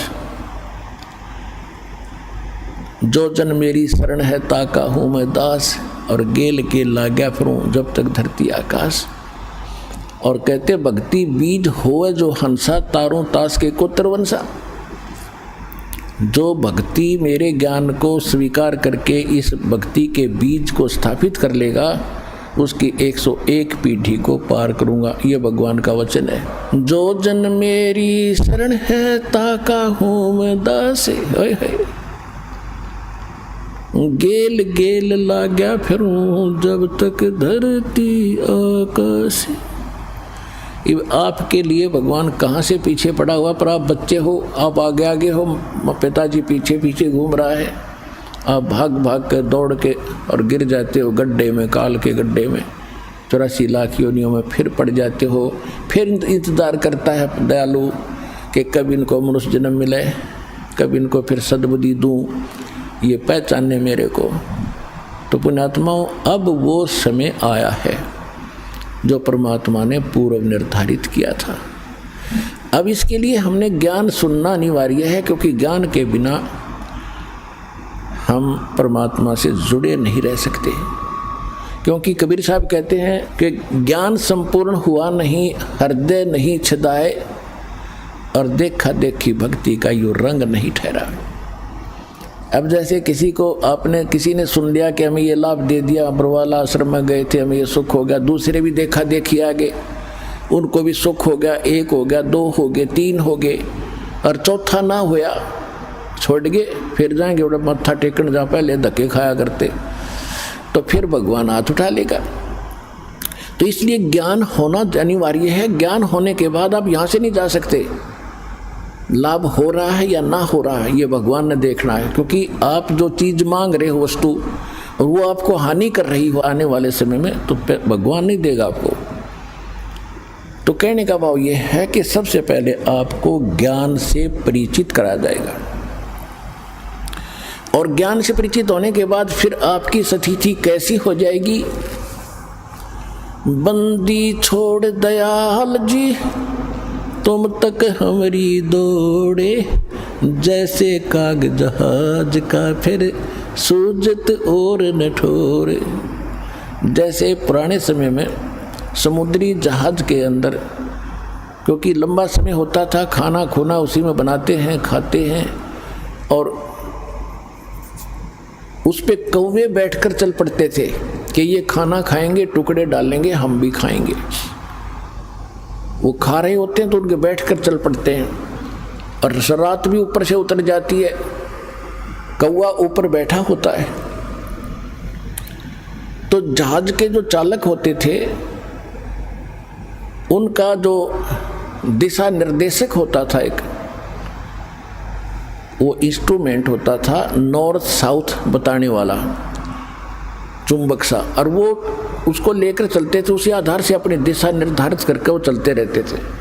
तो रात्रि के समय कई बार क्या होता था, कोई चुंबकीय चट्टान के कारण, समुद्र में चुंबकीय चट्टानों के कारण वो दिशा निर्देशक जो होता था वो अपनी दिशा बदल जाता था, और अपने उस दिशा निर्देशक को जांच करने के लिए उनके पास एक फार्मूला था देसी, कि कौवे के अंदर परमात्मा ने एक ऐसा गुण दे रखा है कि वो बेशक रात ऊपर तो चली गई, लेकिन वो अंदर ही अंदर ये दृष्टि रखता है कि मैंने यहाँ से खतरा होगा तो मैंने वापस भागना है वहीं पर जहाँ से मैं चला हूँ। तो वो दिशा याद रखता, वो भूलता नहीं। ऐसा कंप्यूटराइज कर रखा है भगवान ने इस कौवे को। तो वो अपने उस इंस्ट्रूमेंट का जांच करने के लिए चालक क्या करते थे, उस कौवे के डले मारते थे, उसको विवश कर देते थे जहाज से उड़ने के लिए, और वो चलता था उड़ के फिर सीधा अपने उस जहाँ से वो चला था उसी दिशा में सीधा चलता है। तो जिस कारण से वो जहाज वालों का तो इतना ही काम था, किसी ये देख लिए कौन सी दिशा में जा रहा है, तो वो पूर्व दिशा से चले थे तो पूर्व दिशा को चलेगा, तो वो सीधा कर लेते अपने जहाज को कि हम अब ठीक चल रहे। और जब कौवा देखता है वो 100-200 फुट 400 फुट उड़ता है, उसको कहीं और ठिकाना दिखाई नहीं देता उस जहाज के अतिरिक्त। अगर जहाज के अतिरिक्त वो कहीं बैठता है तो डूब कर मरे उस पानी में, जल में। इसलिए वापस आकर उसको जहाज पर ही शरण लेनी पड़ती है, उसको कहीं ठिकाना और दिखाई नहीं देता। तो इसी प्रकार जब आपको कंप्लीट ज्ञान हो जाएगा इस कबीर भगवान का, आपकी स्थिति ऐसी हो जाएगी कि सतलोक आश्रम बरवाला के अतिरिक्त इस पृथ्वी पर कित उभरण यानी बचाव का स्थान नहीं है, इस काल के बहुजल में डूबन का ही है। तो इसलिए आप जी को इतना विद्वान बनाया जा रहा है कि आपकी स्थिति फिर ऐसी हो जाए, बंदी छोड़ दयाल जी तुम तक हमारी दौड़े, जैसे कागज जहाज का अब सूजत और न ठोरे। तो आज आपको परमात्मा आपके लिए कितना कष्ट उठा रहे हैं, कैसे आते हैं, और आप इतने अनजान हो गए, इतने गाफिल हो गए कि आप भगवान को नहीं पहचान पा रहे। और थोड़ा सा सुख है, कोई उच्च पोस्ट प्राप्त होगी है, ने सोचा प्लातून पा के गया। अब इन जो अधिकारी हैं छोटे या बड़े, इन साहब कह देता फूल जा, और जय इन भगत जी कह देता शर हो जा। इतना अभिमान हो गया इन लोगों में। और हमने ये दुख दिखाई देता है कि ये भी भगवान के बच्चे हैं, क्योंकि काल को तो पता था कि शिक्षित करेंगे तो इनमें बुराई घनी आवेगी, अहंकार भर जाएगा, और अहंकार भगवान के निकट आने नहीं देता। तो परमात्मा को मालूम था कि ये बिगड़ेंगे तो इन्हें सेट भी कर लूँगा, एक बार ज्ञान समझ में आ जाओ, ये समझण जोगे हो जा, फिर इन्हें श्याम दाम दंड भेद सेती सीधा मार्ग लाऊंगा। और सभी उसी के बच्चे, जैसे अब्राहिम सुल्तान अदम एक राजा था, और कितना अहंकारी था, कितने ठाठ थे। उस परमेश्वर ने अपनी वह प्यारी आत्मा नरक में जाती दिखे थी, उसको वहाँ उस नरक से निकालने के लिए हम तो माया मांगे, अगर घने ठाठ हो जा, कोठी हो, मैं बड़ा अफसर बन जा, और परमात्मा ने वो बड़े अफसर से छोटा अफसर बनाया, एक दास बनाया इस नरक से निकालने के लिए। तो ये परमात्मा का ऑपरेशन जो है वो इस संसार से विपरीत है, और हमने संसार के ही महिमा को, शोभा को, इसी को ग्रहण कर रखा है कि ये बनी रहे बस, और तो देखी जा। आपकी और हमारी बुद्धि तो जीव की है, और भगवान आपकी आत्मा का उद्धार करना है। तो अब परमात्मा ने सभी को ठीक करना है, और ठीक हुए बिना, ये सिद्ध हुए बिना ये भक्ति नहीं कर सकते। इनकी अकल ठिकाने लाड़ी दाता न तो कोई प्रधानमंत्री बना फिर है, और चाहे कितनी उच्च पोस्ट प्राप्त उसको, वो उसके बच्चे हैं।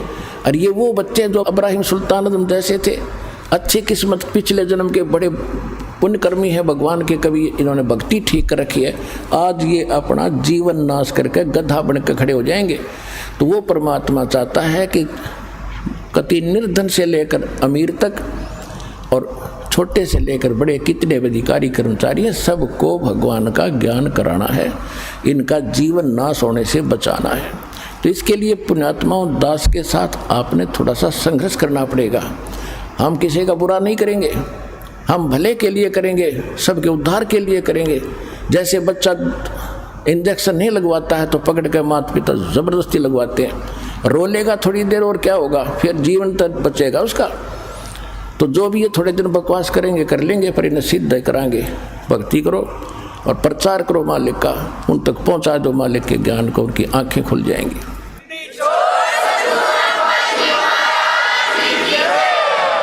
तो आज जो है परमात्मा इसीलिए आए थे, ये नीरू नीमा उसी जन्म में गौरी शंकर और सरस्वती नाम के ब्राह्मण ब्राह्मणी थे। इनका दोनों का संयोग फिर पति पत्नी का ही था। गौरी शंकर इस पुरुष का नाम था। ये बहुत अच्छा नेक व्यक्ति था, अच्छा ब्राह्मण था, किसी को गुमराह नहीं करता था, ना ये दूसरे जो श्राद्ध श्रुत के चक्कर में ये नहीं पड़ता था। केवल शिव भगवान की कथा करके जनता को ज्ञान समझाता था, भगवान की महिमा बताता था जैसा इसको पता था, और उससे जो भी दक्षिणा आती थी उससे अपना निर्वाह करता था। और फिर भी कोई पैसा बच जाता था तो भंडारा करता था, धर्म में लगाता था। ऐसा नेक ब्राह्मण था और इसकी महिमा घनी हो गई थी। बाकी तो रोजी रोटी वाले ब्राह्मण थे, तेरे ये करड़ाई आ गई है, तेरे ऊपर ये संकट है, इतने पैसे धर दे, इतने दान कर दे, फलाना कर दे, ये अटपट करणीय थे। तो उनकी महिमा कम होती जा रही थी और गौरी शंकर की संख्या श्रोताओं की यानी यजमानों की बढ़ती जा रही थी। और पहले ये हमारे ब्राह्मण लोग शिक्षा इसीलिए ग्रहण करते थे कि हम ज़्यादा इनकम कर सकेंगे। को काशी विद्यापीठ पर कहा जाता था तो उस क्षेत्र में उसी से सब अपनी क्रियाएं कराते थे, उसके खूब धन इकट्ठा होता था। जैसे आज शिक्षा का क्या उद्देश्य है, चाहे कोई डॉक्टर बनता हो, चाहे कोई इंजीनियर बनता है, और चाहे कोई किसी प्रकार की भी जो करता है, चाहे कोई वकालत करता है, तो वो इन्होंने सोचा घनी माया कमाऊंगा और कौन से ट्रेनिंग में कौन सी कोर्स करने से घनी माया मिलेगी। अब इतना उद्देश्य, बेशक चाहे कोई मानो चाहे मत मानो, इतना ही उद्देश्य लेकर पढ़ रहे हैं हम। फिर क्या है कि इसी प्रकार पहले ये ब्राह्मण लोग पढ़ा करते थे, अपने बच्चों को पढ़ा करते थे कि काशी विद्यापीठ पढ़ कर आ गया तो घनी कमाई करा करेगा, ठाठ हो जाएंगे। इसी कारण से उन ब्राह्मणों को ईर्षा होगी उस गौरी शंकर से। उधर से उस समय मुसलमान धर्म के जो राजा लोग थे वो दिल्ली के शासक रहे लगातार कंटिन्यू। तो मुसलमानों को पता चला, काजी और मुल्लाओं को, कि हिंदू धर्म का सबसे ज़्यादा प्रचार ये गौरी शंकर कर रहा है। और उनको ये भी मालूम हुआ कि जो अन्य धर्म गुरु हैं वो सारे इसके विरोधी हैं। उसका फ़ायदा उठा के उन्होंने गौरी शंकर सरस्वती को ज़बरदस्ती मुसलमान बना दिया। उनके घर में अपना जूठा पानी छिड़क दिया, उनके मुंह में डाल दिया, और सब देखने वाले देख रहे थे। उन ब्राह्मणों को पता चला जो इससे ईर्षा रखते थे, उन्होंने सब जगह पंचायत करके कह दिया कि गौरी शंकर मुसलमान हो गया, इसको धर्म से जाति से निकाल दिया, इसको गंगा में स्नान करना बंद, इससे कोई भाईचारा बंद और इसके नाते रिश्ते बंद। अब वो ऐसा ही हो गया और उसके पास कोई चारा बचा नहीं। गौरी शंकर सरस्वती के पास उन्होंने मुसलमान धर्म स्वीकार करना पड़ा। अब समस्या आ गई रोजी रोटी की।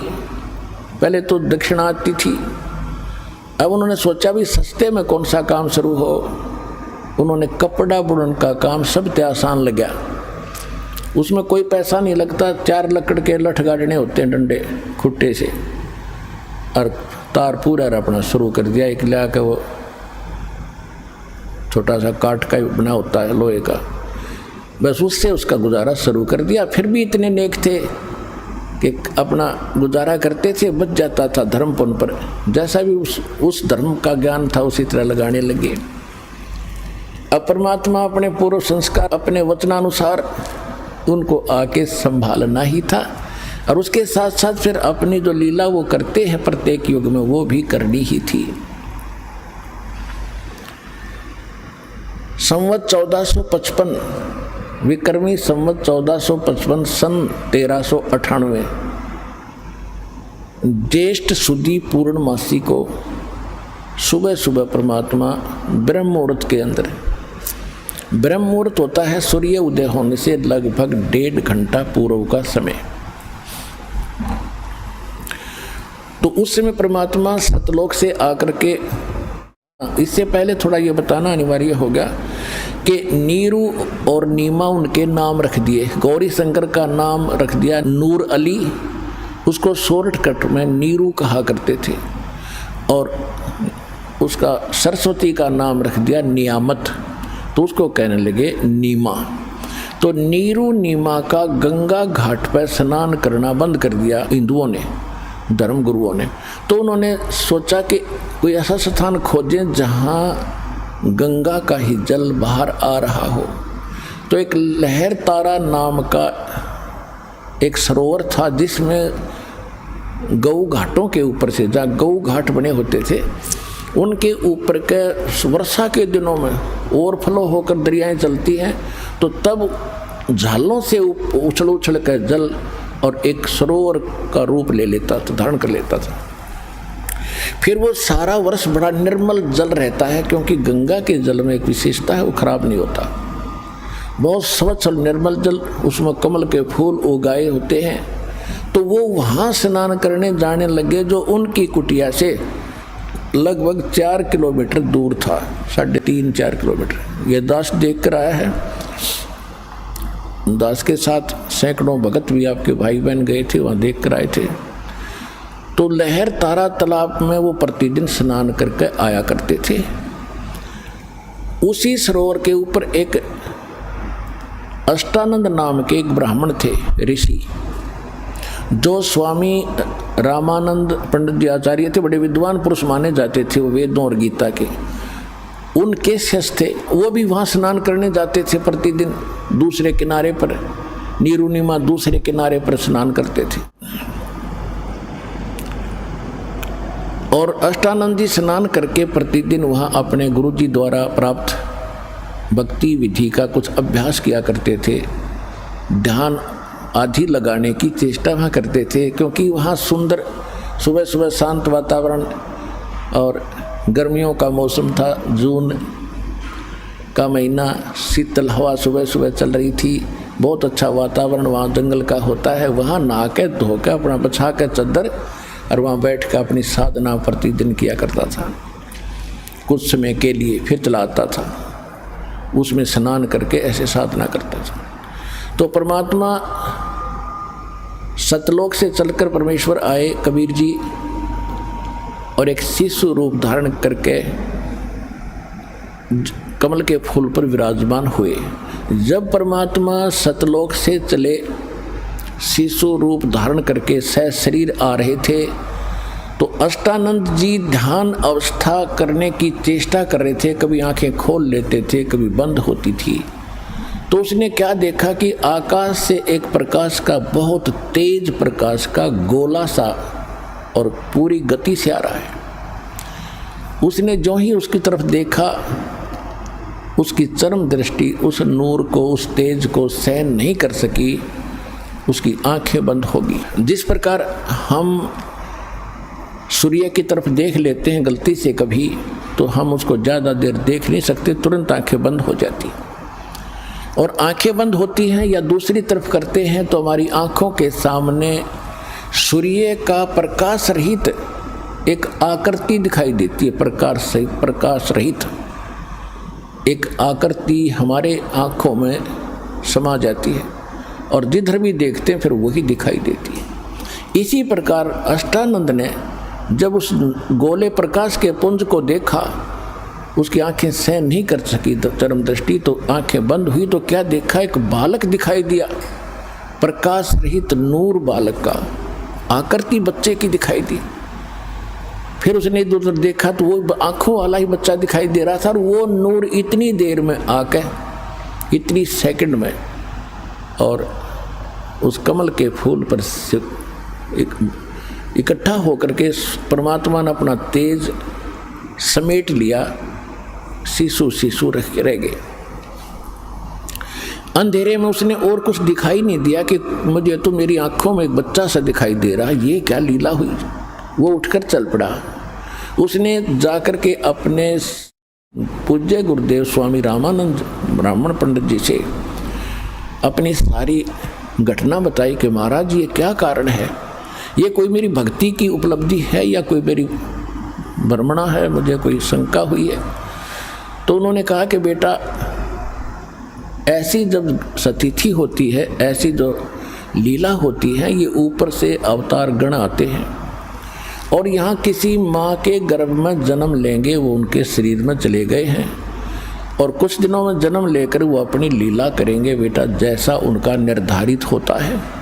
अब स्वामी रामानंद जी को इतना ही ज्ञान था कि ये जिनको भगवान मानते हैं, श्री राम, श्री कृष्ण आदि, और जितने भी 9 अवतार मानते हैं, 24 मानते हैं, ये सभी माँ से ही जन्म लेते हैं, लेकिन उनको वो ज्ञान नहीं है कि भगवान तो वो है जो माँ से कभी जन्म लेता ही नहीं। वो इतना इनकम्प्लीट नॉलेज ही था। फिर भी जैसा अपने शिष्य का समाधान उसने करना था वो समाधान कर दिया और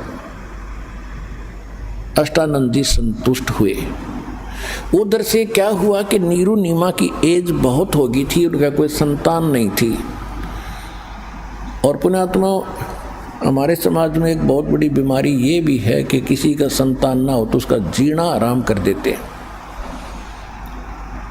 यहाँ तक देखा हमने कि उससे तो नफरत करने लग जाते हैं कि इसकी सुबह सुबह शक्ल भी ना देखनी चाहिए जिसका संतान नहीं है। और जिस कारण से वो स्वयं भी महसूस कर जाते हैं कि हम चले हैं तो लोग घरों में बढ़ जाएंगे या कोई रास्ता बदल जाते हैं। लेकिन अब बने क्या? अब अध्यात्म मार्ग के अंदर हम आपको बताते हैं कि जिनका संतान नहीं है, वो तो अलग बात है कि आज समाज, ऐसे समाज में रहते हो जहाँ आपको ये ज्ञान सुनने को मिलता नहीं, और सुनने को मिलता है तो एक दिन मिलता है, वहाँ बाकी समय में वहाँ सब लोगों के ताने यानी व्यंग सहन ही करने पड़ते हैं, जिस कारण से हमारा ये ज्ञान हृदय में टिकता नहीं। फिर भी परमात्मा अपने बच्चों को वो तो रहम कर देते हैं कि चलिए ऐसे नहीं तो ऐसे मान लेगा, लेकिन जिनका उन्हें मोक्ष करना है तो वो अपने हिसाब से ही करते हैं। तो संसारिक दृष्टि से तो हम देखते हैं जिसका संतान नहीं वो सबसे दुर्भाग्यशाली व्यक्ति है। और यदि हम भगवान के अध्यात्म ज्ञान के पलड़े में तोलते हैं तो वो घना सौभाग्यशाली व्यक्ति है यदि उसको भक्ति मिल जाती है तो।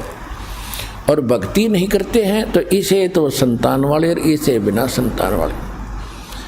उदाहरण के तौर पे जैसे एक हम ये भी सुनते हैं कि भाई किसी को कहते हैं जी भक्ति कर लो, राम नाम ले लो, कहने हम बुराई करते ही नहीं, हम किसी का बुरा करते ही नहीं, ना हम कोई विकार करते, हम तो वैसे ही भगत है। देखो 2 एकड़ ज़मीन है, 1 एकड़ तो संवार रखी है बाग है ट्रैक्टर हल से, और बिल्कुल घास रहित कर दी और बाग दी कति संवार दी, और एक में अड़ंगा भरा पड़ा है सारा, झाड़ जंखाड़ बोझड़े कांटे सब। यदि उस समारे हुए में यानी जो कहते हम बुरा नहीं करते, हम तो किसी की आत्मा नहीं दुखाते, हम कोई बुराई नहीं करते, तो वो है नो सोच ले समरा हुआ खेत। और दूसरे जो बुराई करते हैं, चोरी करते हैं, डाके डालते हैं या और भी कोई बुराइयां करते हैं, शराब पीते हैं, वो हैं उसमें वो एकड़ ज़मीन जिसमें झाड़ वो जड़े हुए खड़े हैं। तो दोनों में अगर उस समरे हुए खेत में भी बीज ना बीजा गया तो कोई वैल्यू नहीं उसकी, बराबर हैं दोनों के दोनों। तो कहने का भाव यह पुण्यात्माओं, जब भक्ति जो ऐसी आत्माएं हैं उन्हें तो जल्दी काम बनेगा उनका, सारी बुराई पहले से दूर है, समरा खेत बीज बोध उदास देगा आपको, और भक्ति का कल्याण कराओ अपना आत्मा का। तो इस प्रकार उस नीरू नीमा सुबह सुबह स्नान करने जाया करते थे। उस दिन पहले दिन कोई एक ऐसी कोई रिश्तेदार आ गई दूर निकट की, जिसने नीमा के इंजेक्शन ला दिए पहले दिन। बताइए भगवान एक जातक तो देना था, एक बालक हो जाता था क्या तेरा भी समाज में सिर हो जाता, साझा हो जाता। बता बच्चे बिना कैसे जियोगे, बुढ़ापे में कौन तुम्हारी उंगली पकड़ेगा। तो ऐसे इंजेक्शन वो समाज के लग गए। वह तो चली गई इंजेक्शन ला के, और नीमा सारी रात करवट बदलती रही, नींद नहीं आई। है भगवान, बच्चा बिना क्या होगा, संसार में कैसे जिया जाएगा। नीरू ने उठाया कि चलो स्नान करने चलते हैं। वो चल पड़ी। रास्ते में रो रही है, बुरी तरह बिलख रही है कि हे भगवान क्या तेरे घर में, क्योंकि उस समय भी वो शंकर भगवान को हृदय से उतार नहीं सके थे।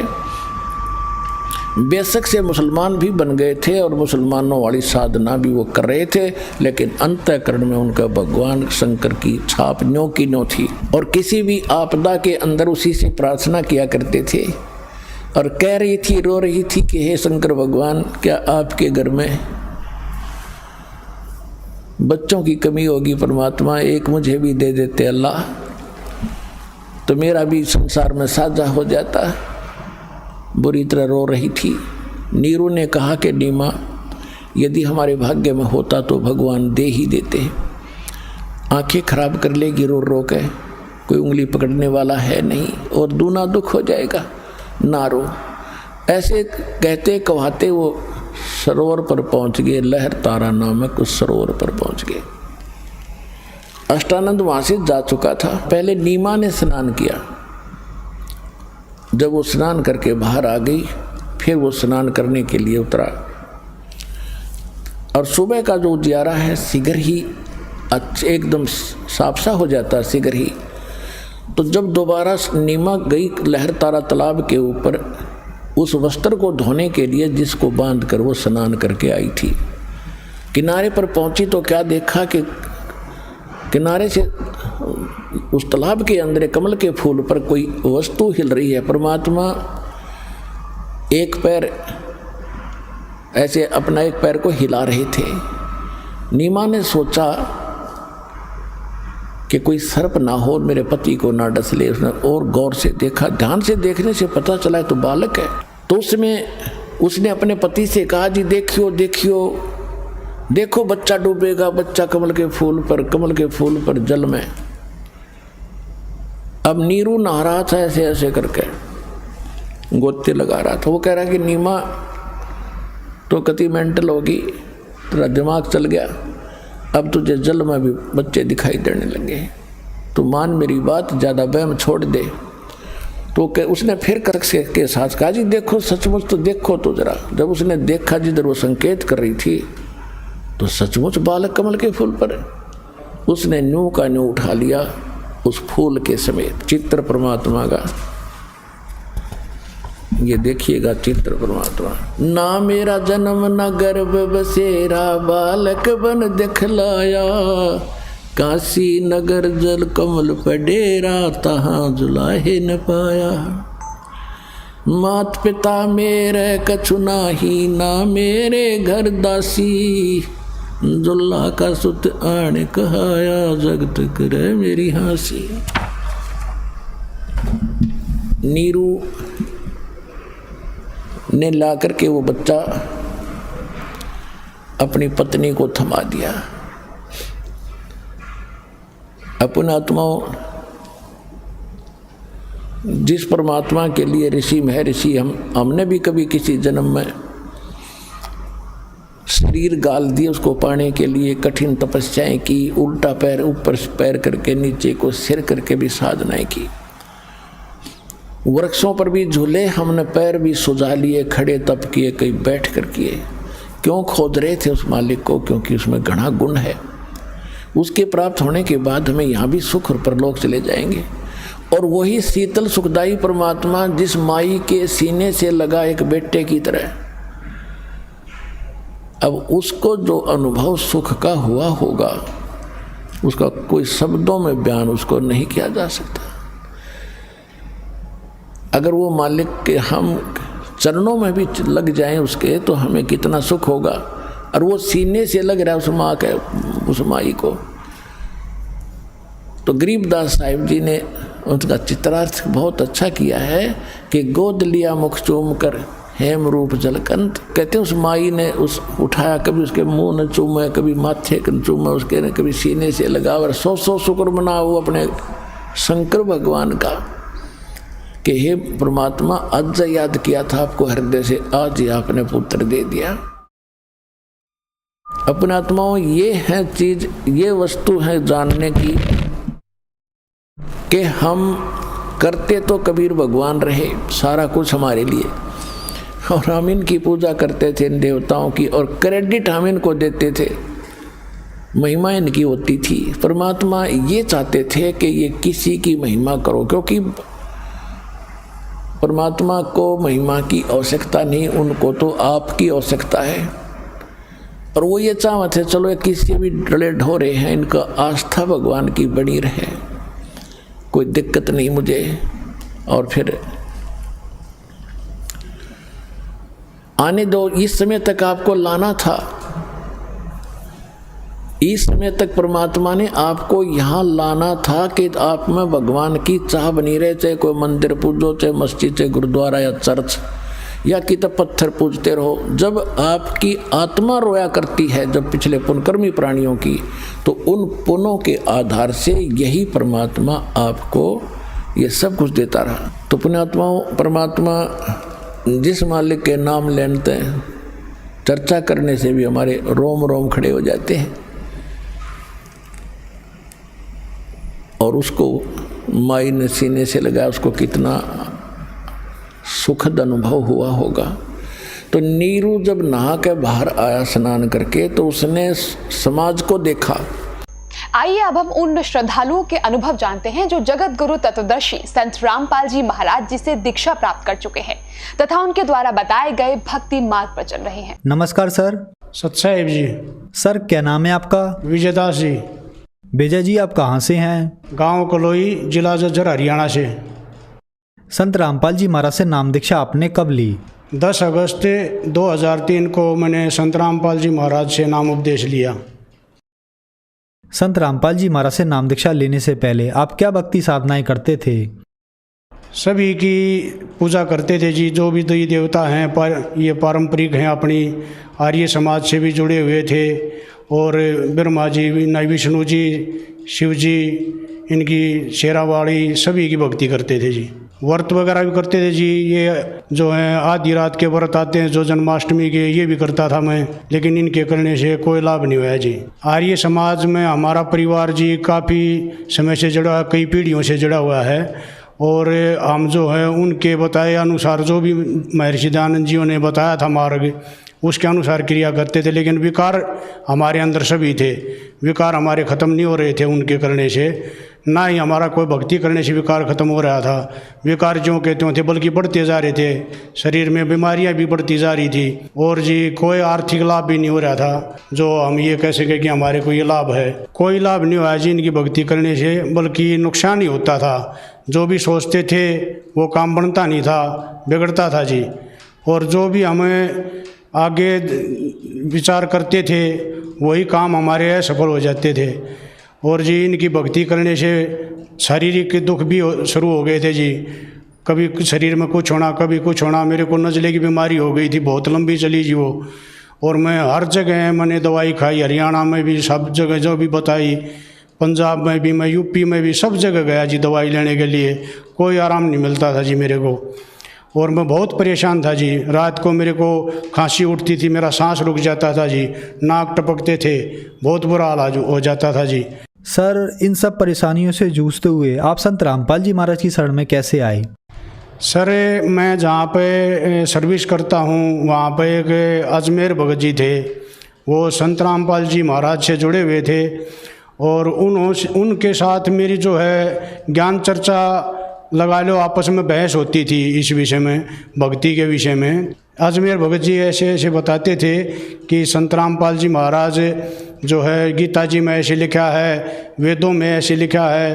तो मैं उससे बहस करता था कि महर्षि दयानंद के अलावा आज तक किसी ने वेदों के बारे में, गीता जी के बारे में नहीं बताया। ऐसा संत ये कौन है जो ये ज्ञान देता है? मैं तो इनसे मिलना चाहूँगा। तो अजमेर भगत जी ने बताया कि करोथा आश्रम है, वहाँ पे मेरे गुरुजी हैं, उनसे आप मिल सकते हो। तो ऐसे जो मेरे को वहाँ पर जाने का अवसर मिला, वो अजमेर भगत जी मेरे को लेके गए संत रामपाल जी महाराज के आश्रम में। तो मैं वहाँ पे गया तो मेरे को संत रामपाल जी महाराज के आश्रम में करोथा गया, तो वहाँ से मैंने संत रामपाल जी महाराज से नाम उपदेश लिया और उसके बाद मेरा जीवन ही बदल गया। सर, संत रामपाल जी महाराज से नाम दीक्षा लेने के बाद आपको क्या लाभ प्राप्त हुए? सबसे बड़ा लाभ तो मेरे को जी ये होया कि मेरे को जो है ना मोक्ष मार्ग मिला और मैं जो है मेरा जीवन सफल हो गया जी। मैं बहुत परेशान था, इन जो पारिवारिक जो हमारी जो भक्ति थी उनसे और संत रामपाल जी महाराज की शरण में आने के बाद आर्थिक लाभ भी होया जी, आध्यात्मिक लाभ भी होया। और जी मैं बहुत नशे पते करता था जी, जिनसे पूरा परिवार परेशान रहता था जी। और संत रामपाल जी महाराज की शरण में आने के बाद मेरे सब नशे छूट गए जी। और जी मेरा एक्सीडेंट हो गया 2014 में सर, वो उसमें मेरे एक्सीडेंट में जान जानी थी जी। मैं कोई उम्मीद नहीं थी, डॉक्टरों ने जवाब दे दिया था कि इसका कोई वो मतलब उम्मीद नहीं है बचने की। लेकिन मालिक संत रामपाल जी महाराज की दया से मेरे को जीवन दान मिला और मैं बिल्कुल ठीक हो गया। और आज मैं अपना काम जो है ड्यूटी भी कर रहा हूँ और बिल्कुल स्वस्थ हूँ जी। संत रामपाल जी महाराज की कृपा से आज मैं आपके सामने बिल्कुल स्वस्थ खड़ा हूँ जी। और मेरे नज़ले की बीमारी थी सर, वो जो मैं सब जगह इलाज करवा चुका था, टीबी हॉस्पिटल में, पीजीआई में, राजस्थान में, पंजाब में, जिसने भी जहाँ बताया इसके इलाज के लिए मैं वहीं गया जी। ये 22-23 साल से था जी मेरे। और संत रामपाल जी महाराज की शरण में आने के बाद, उनसे नाम उपदेश लेने के बाद मेरे को कोई बीमारी नहीं रही जी, बिल्कुल स्वस्थ हो गया मैं। नज़ला तो ऐसे हो गया जैसे मेरा कभी होया ही नहीं था। पीजीआई में दिखाया था सर मैंने, टीबी हॉस्पिटल में दिखाया था, डॉक्टरों के नाम तो मुझे याद नहीं है, सरकारी हॉस्पिटल नहीं में इलाज करवाया था मैंने। गुड़गांव में, मेदांता में भी मैंने इलाज करवाया जी, वहाँ से भी कोई आराम नहीं हुआ मेरे को। मैं धोखापूजी भी बहुत की जी मैंने, जिसने भी जहाँ बताया मैंने ये कोशिश की कि मेरी बीमारी ठीक हो जाए, वहाँ पर धोख लगाया हो, वहाँ चले जाओ, ऐसे कई जगह गया जी मैं, लेकिन कोई आराम नहीं हुआ था जी मेरा। संत रामपाल जी महाराज से नाम उपदेश लेने के बाद मेरी बीमारी ये बगैर दवाई के ठीक हो गई सर। मैंने कोई भी दवाई नहीं लेनी पड़ी इस चीज़ मतलब नज़ले की भक्ति करने से, नाम की कमाई से मेरा जो है ना बिल्कुल जो शरीर जो है ना स्वस्थ हो गया। संत रामपाल जी महाराज से जिस दिन से मैंने नाम उपदेश लिया है 2003 से आज तक मेरे कोई बीमारी नहीं है। सभी मेरे नशे पते सब छूट गए, जो भी मैं सब नशे करता था मैं, सब नशे मेरे नाम उपदेश लेते ही छूट गए। पता नहीं मालिक की कैसी रजा हुई, मेरा नशा करने को दिल ही नहीं करता और ना ही नशे को मतलब छूने, बीड़ी शराब तम्बाकू इनको छूने का भी दिल नहीं करता। पीने की तो बहुत बड़ी बात है। ये सिर्फ संत रामपाल जी महाराज की कृपा है जो मैं आज बिल्कुल स्वस्थ हूँ और मेरे सभी विकार और शरीर के कष्ट सब ठीक हो गए जी। सर, आपका परिवार 3 पीढ़ियों से आर्य समाजी है। आर्य समाज का और संत रामपाल जी महाराज का काफी समय से मतभेद चल रहा है, क्या कारण है सर, क्या कहना चाहेंगे? सर, संत रामपाल जी महाराज ने आर्य समाज से कोई वो नहीं था, द्वेष नहीं था। उन्होंने जो है ना सच्चाई बताई है, सत्यार प्रकाश के बारे में उन्होंने विस्तार से बताया है, उसको खोल के देखा है। हम तो सिर्फ सुना था, हम तो सुनी सुनाई बातों पे लगे हुए थे, आर्य समाजी बने हुए थे, लेकिन बेकार सारे करते थे जी।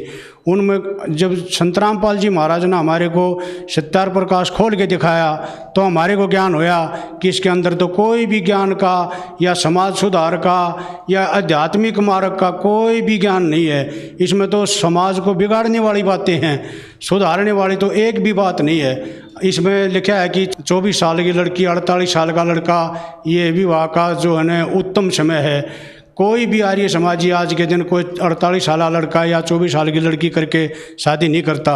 शादी की उम्र तो यही है 20 साल की लड़की, 18 साल की लड़की, 24-25 साल का लड़का। लेकिन उसमें लिखा है कि 48 साल का लड़का और 24 साल की लड़की का जो है ना उत्तम जो है विवाह का समय होता है, जो कि बाप और बेटी की एज का अंतर हो जाता है, जो कि बिल्कुल भी समाज सुधारक बातें नहीं है। उन्होंने लिखा है कि सूर्य पे जो है सृष्टि रचना है, वहाँ पे मनुष्य रहते हैं, वेदों को पढ़ा जाता है। इस तरह की झूठ बोल रखी हैं जो कि सूर्य एक आग का गोला है, उस पर कोई भी ऐसा वो नहीं है जो वहाँ पर सृष्टि हो या जीव रहता हो। सत्यार्थ प्रकाश में तो जी ऐसी ऐसी बातें लिखी हैं जो कि मैं आपको यहाँ पर बता भी नहीं सकता। आप खुद पढ़ के देख लेना चौथे समोल्लास को, उसमें क्या क्या लिखा हुआ है।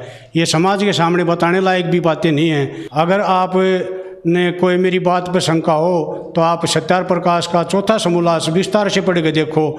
संत रामपाल जी महाराज ने सिर्फ शास्त्रों का और सत्यार्थ प्रकाश की तुलना की थी कि हमारे वेद ये ज्ञान दे रहे हैं, वेदों में ये लिखा है, गीता जी में ये लिखा है, सत्यार्थ प्रकाश में ये लिखा है। और इसी के विरोध में आर्य समाजियों ने उसका ज्ञान का जवाब जो है ज्ञान से नहीं दिया, बल्कि उन्होंने लठ उठा लिए और सतलोक आश्रम में करोत्था के ऊपर जो है ना आक्रमण किया और उससे जो है संत रामपाल जी महाराज को बदनाम करने की कोशिश की।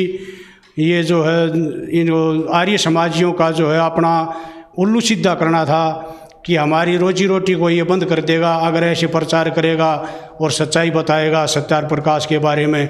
उन्होंने इसको छुपा के रखा है, इसके ज्ञान का कभी विस्तार नहीं किया आर्य समाजियों ने। लेकिन संत रामपाल जी महाराज ने सभी संतों का, सभी आर्य समाजियों की पुस्तकें जो भी हैं, सत्यार्थ प्रकाश हो या और भी जो हैं, सभी को पढ़ के उनका विस्तार से निष्कर्ष निकाल के समाज के सामने दिया है और बताया है कि सत्यार्थ प्रकाश और ये और संतों की जो पुस्तकें हैं ये ज्ञान दे रही हैं, लेकिन हमारे वेद जो हैं इसके विपरीत ज्ञान दे रहे हैं। ये समाज ने देखना है कि ये हमारे शास्त्र सही हैं या ये संतों की पुस्तक सही हैं, ये समाज को फैसला करना है। बाकी संत रामपाल जी महाराज ने अपनी तरफ से शास्त्रों के बारे में निर्णायक ज्ञान दिया है जो कि हमारे जीवन को सफल करने वाला और आध्यात्मिक ज्ञान है, जो मोक्ष प्राप्ति का मार्ग है। सभी शास्त्रों के अंदर है, वेद हैं, गीता जी हैं, कबीर साहिब की वाणी है, नानक जी की वाणी है, गरीबदास जी की वाणी है, ये सभी एक हैं, लेकिन इनको बताने वाला हमारे को आज तक कोई नहीं मिला।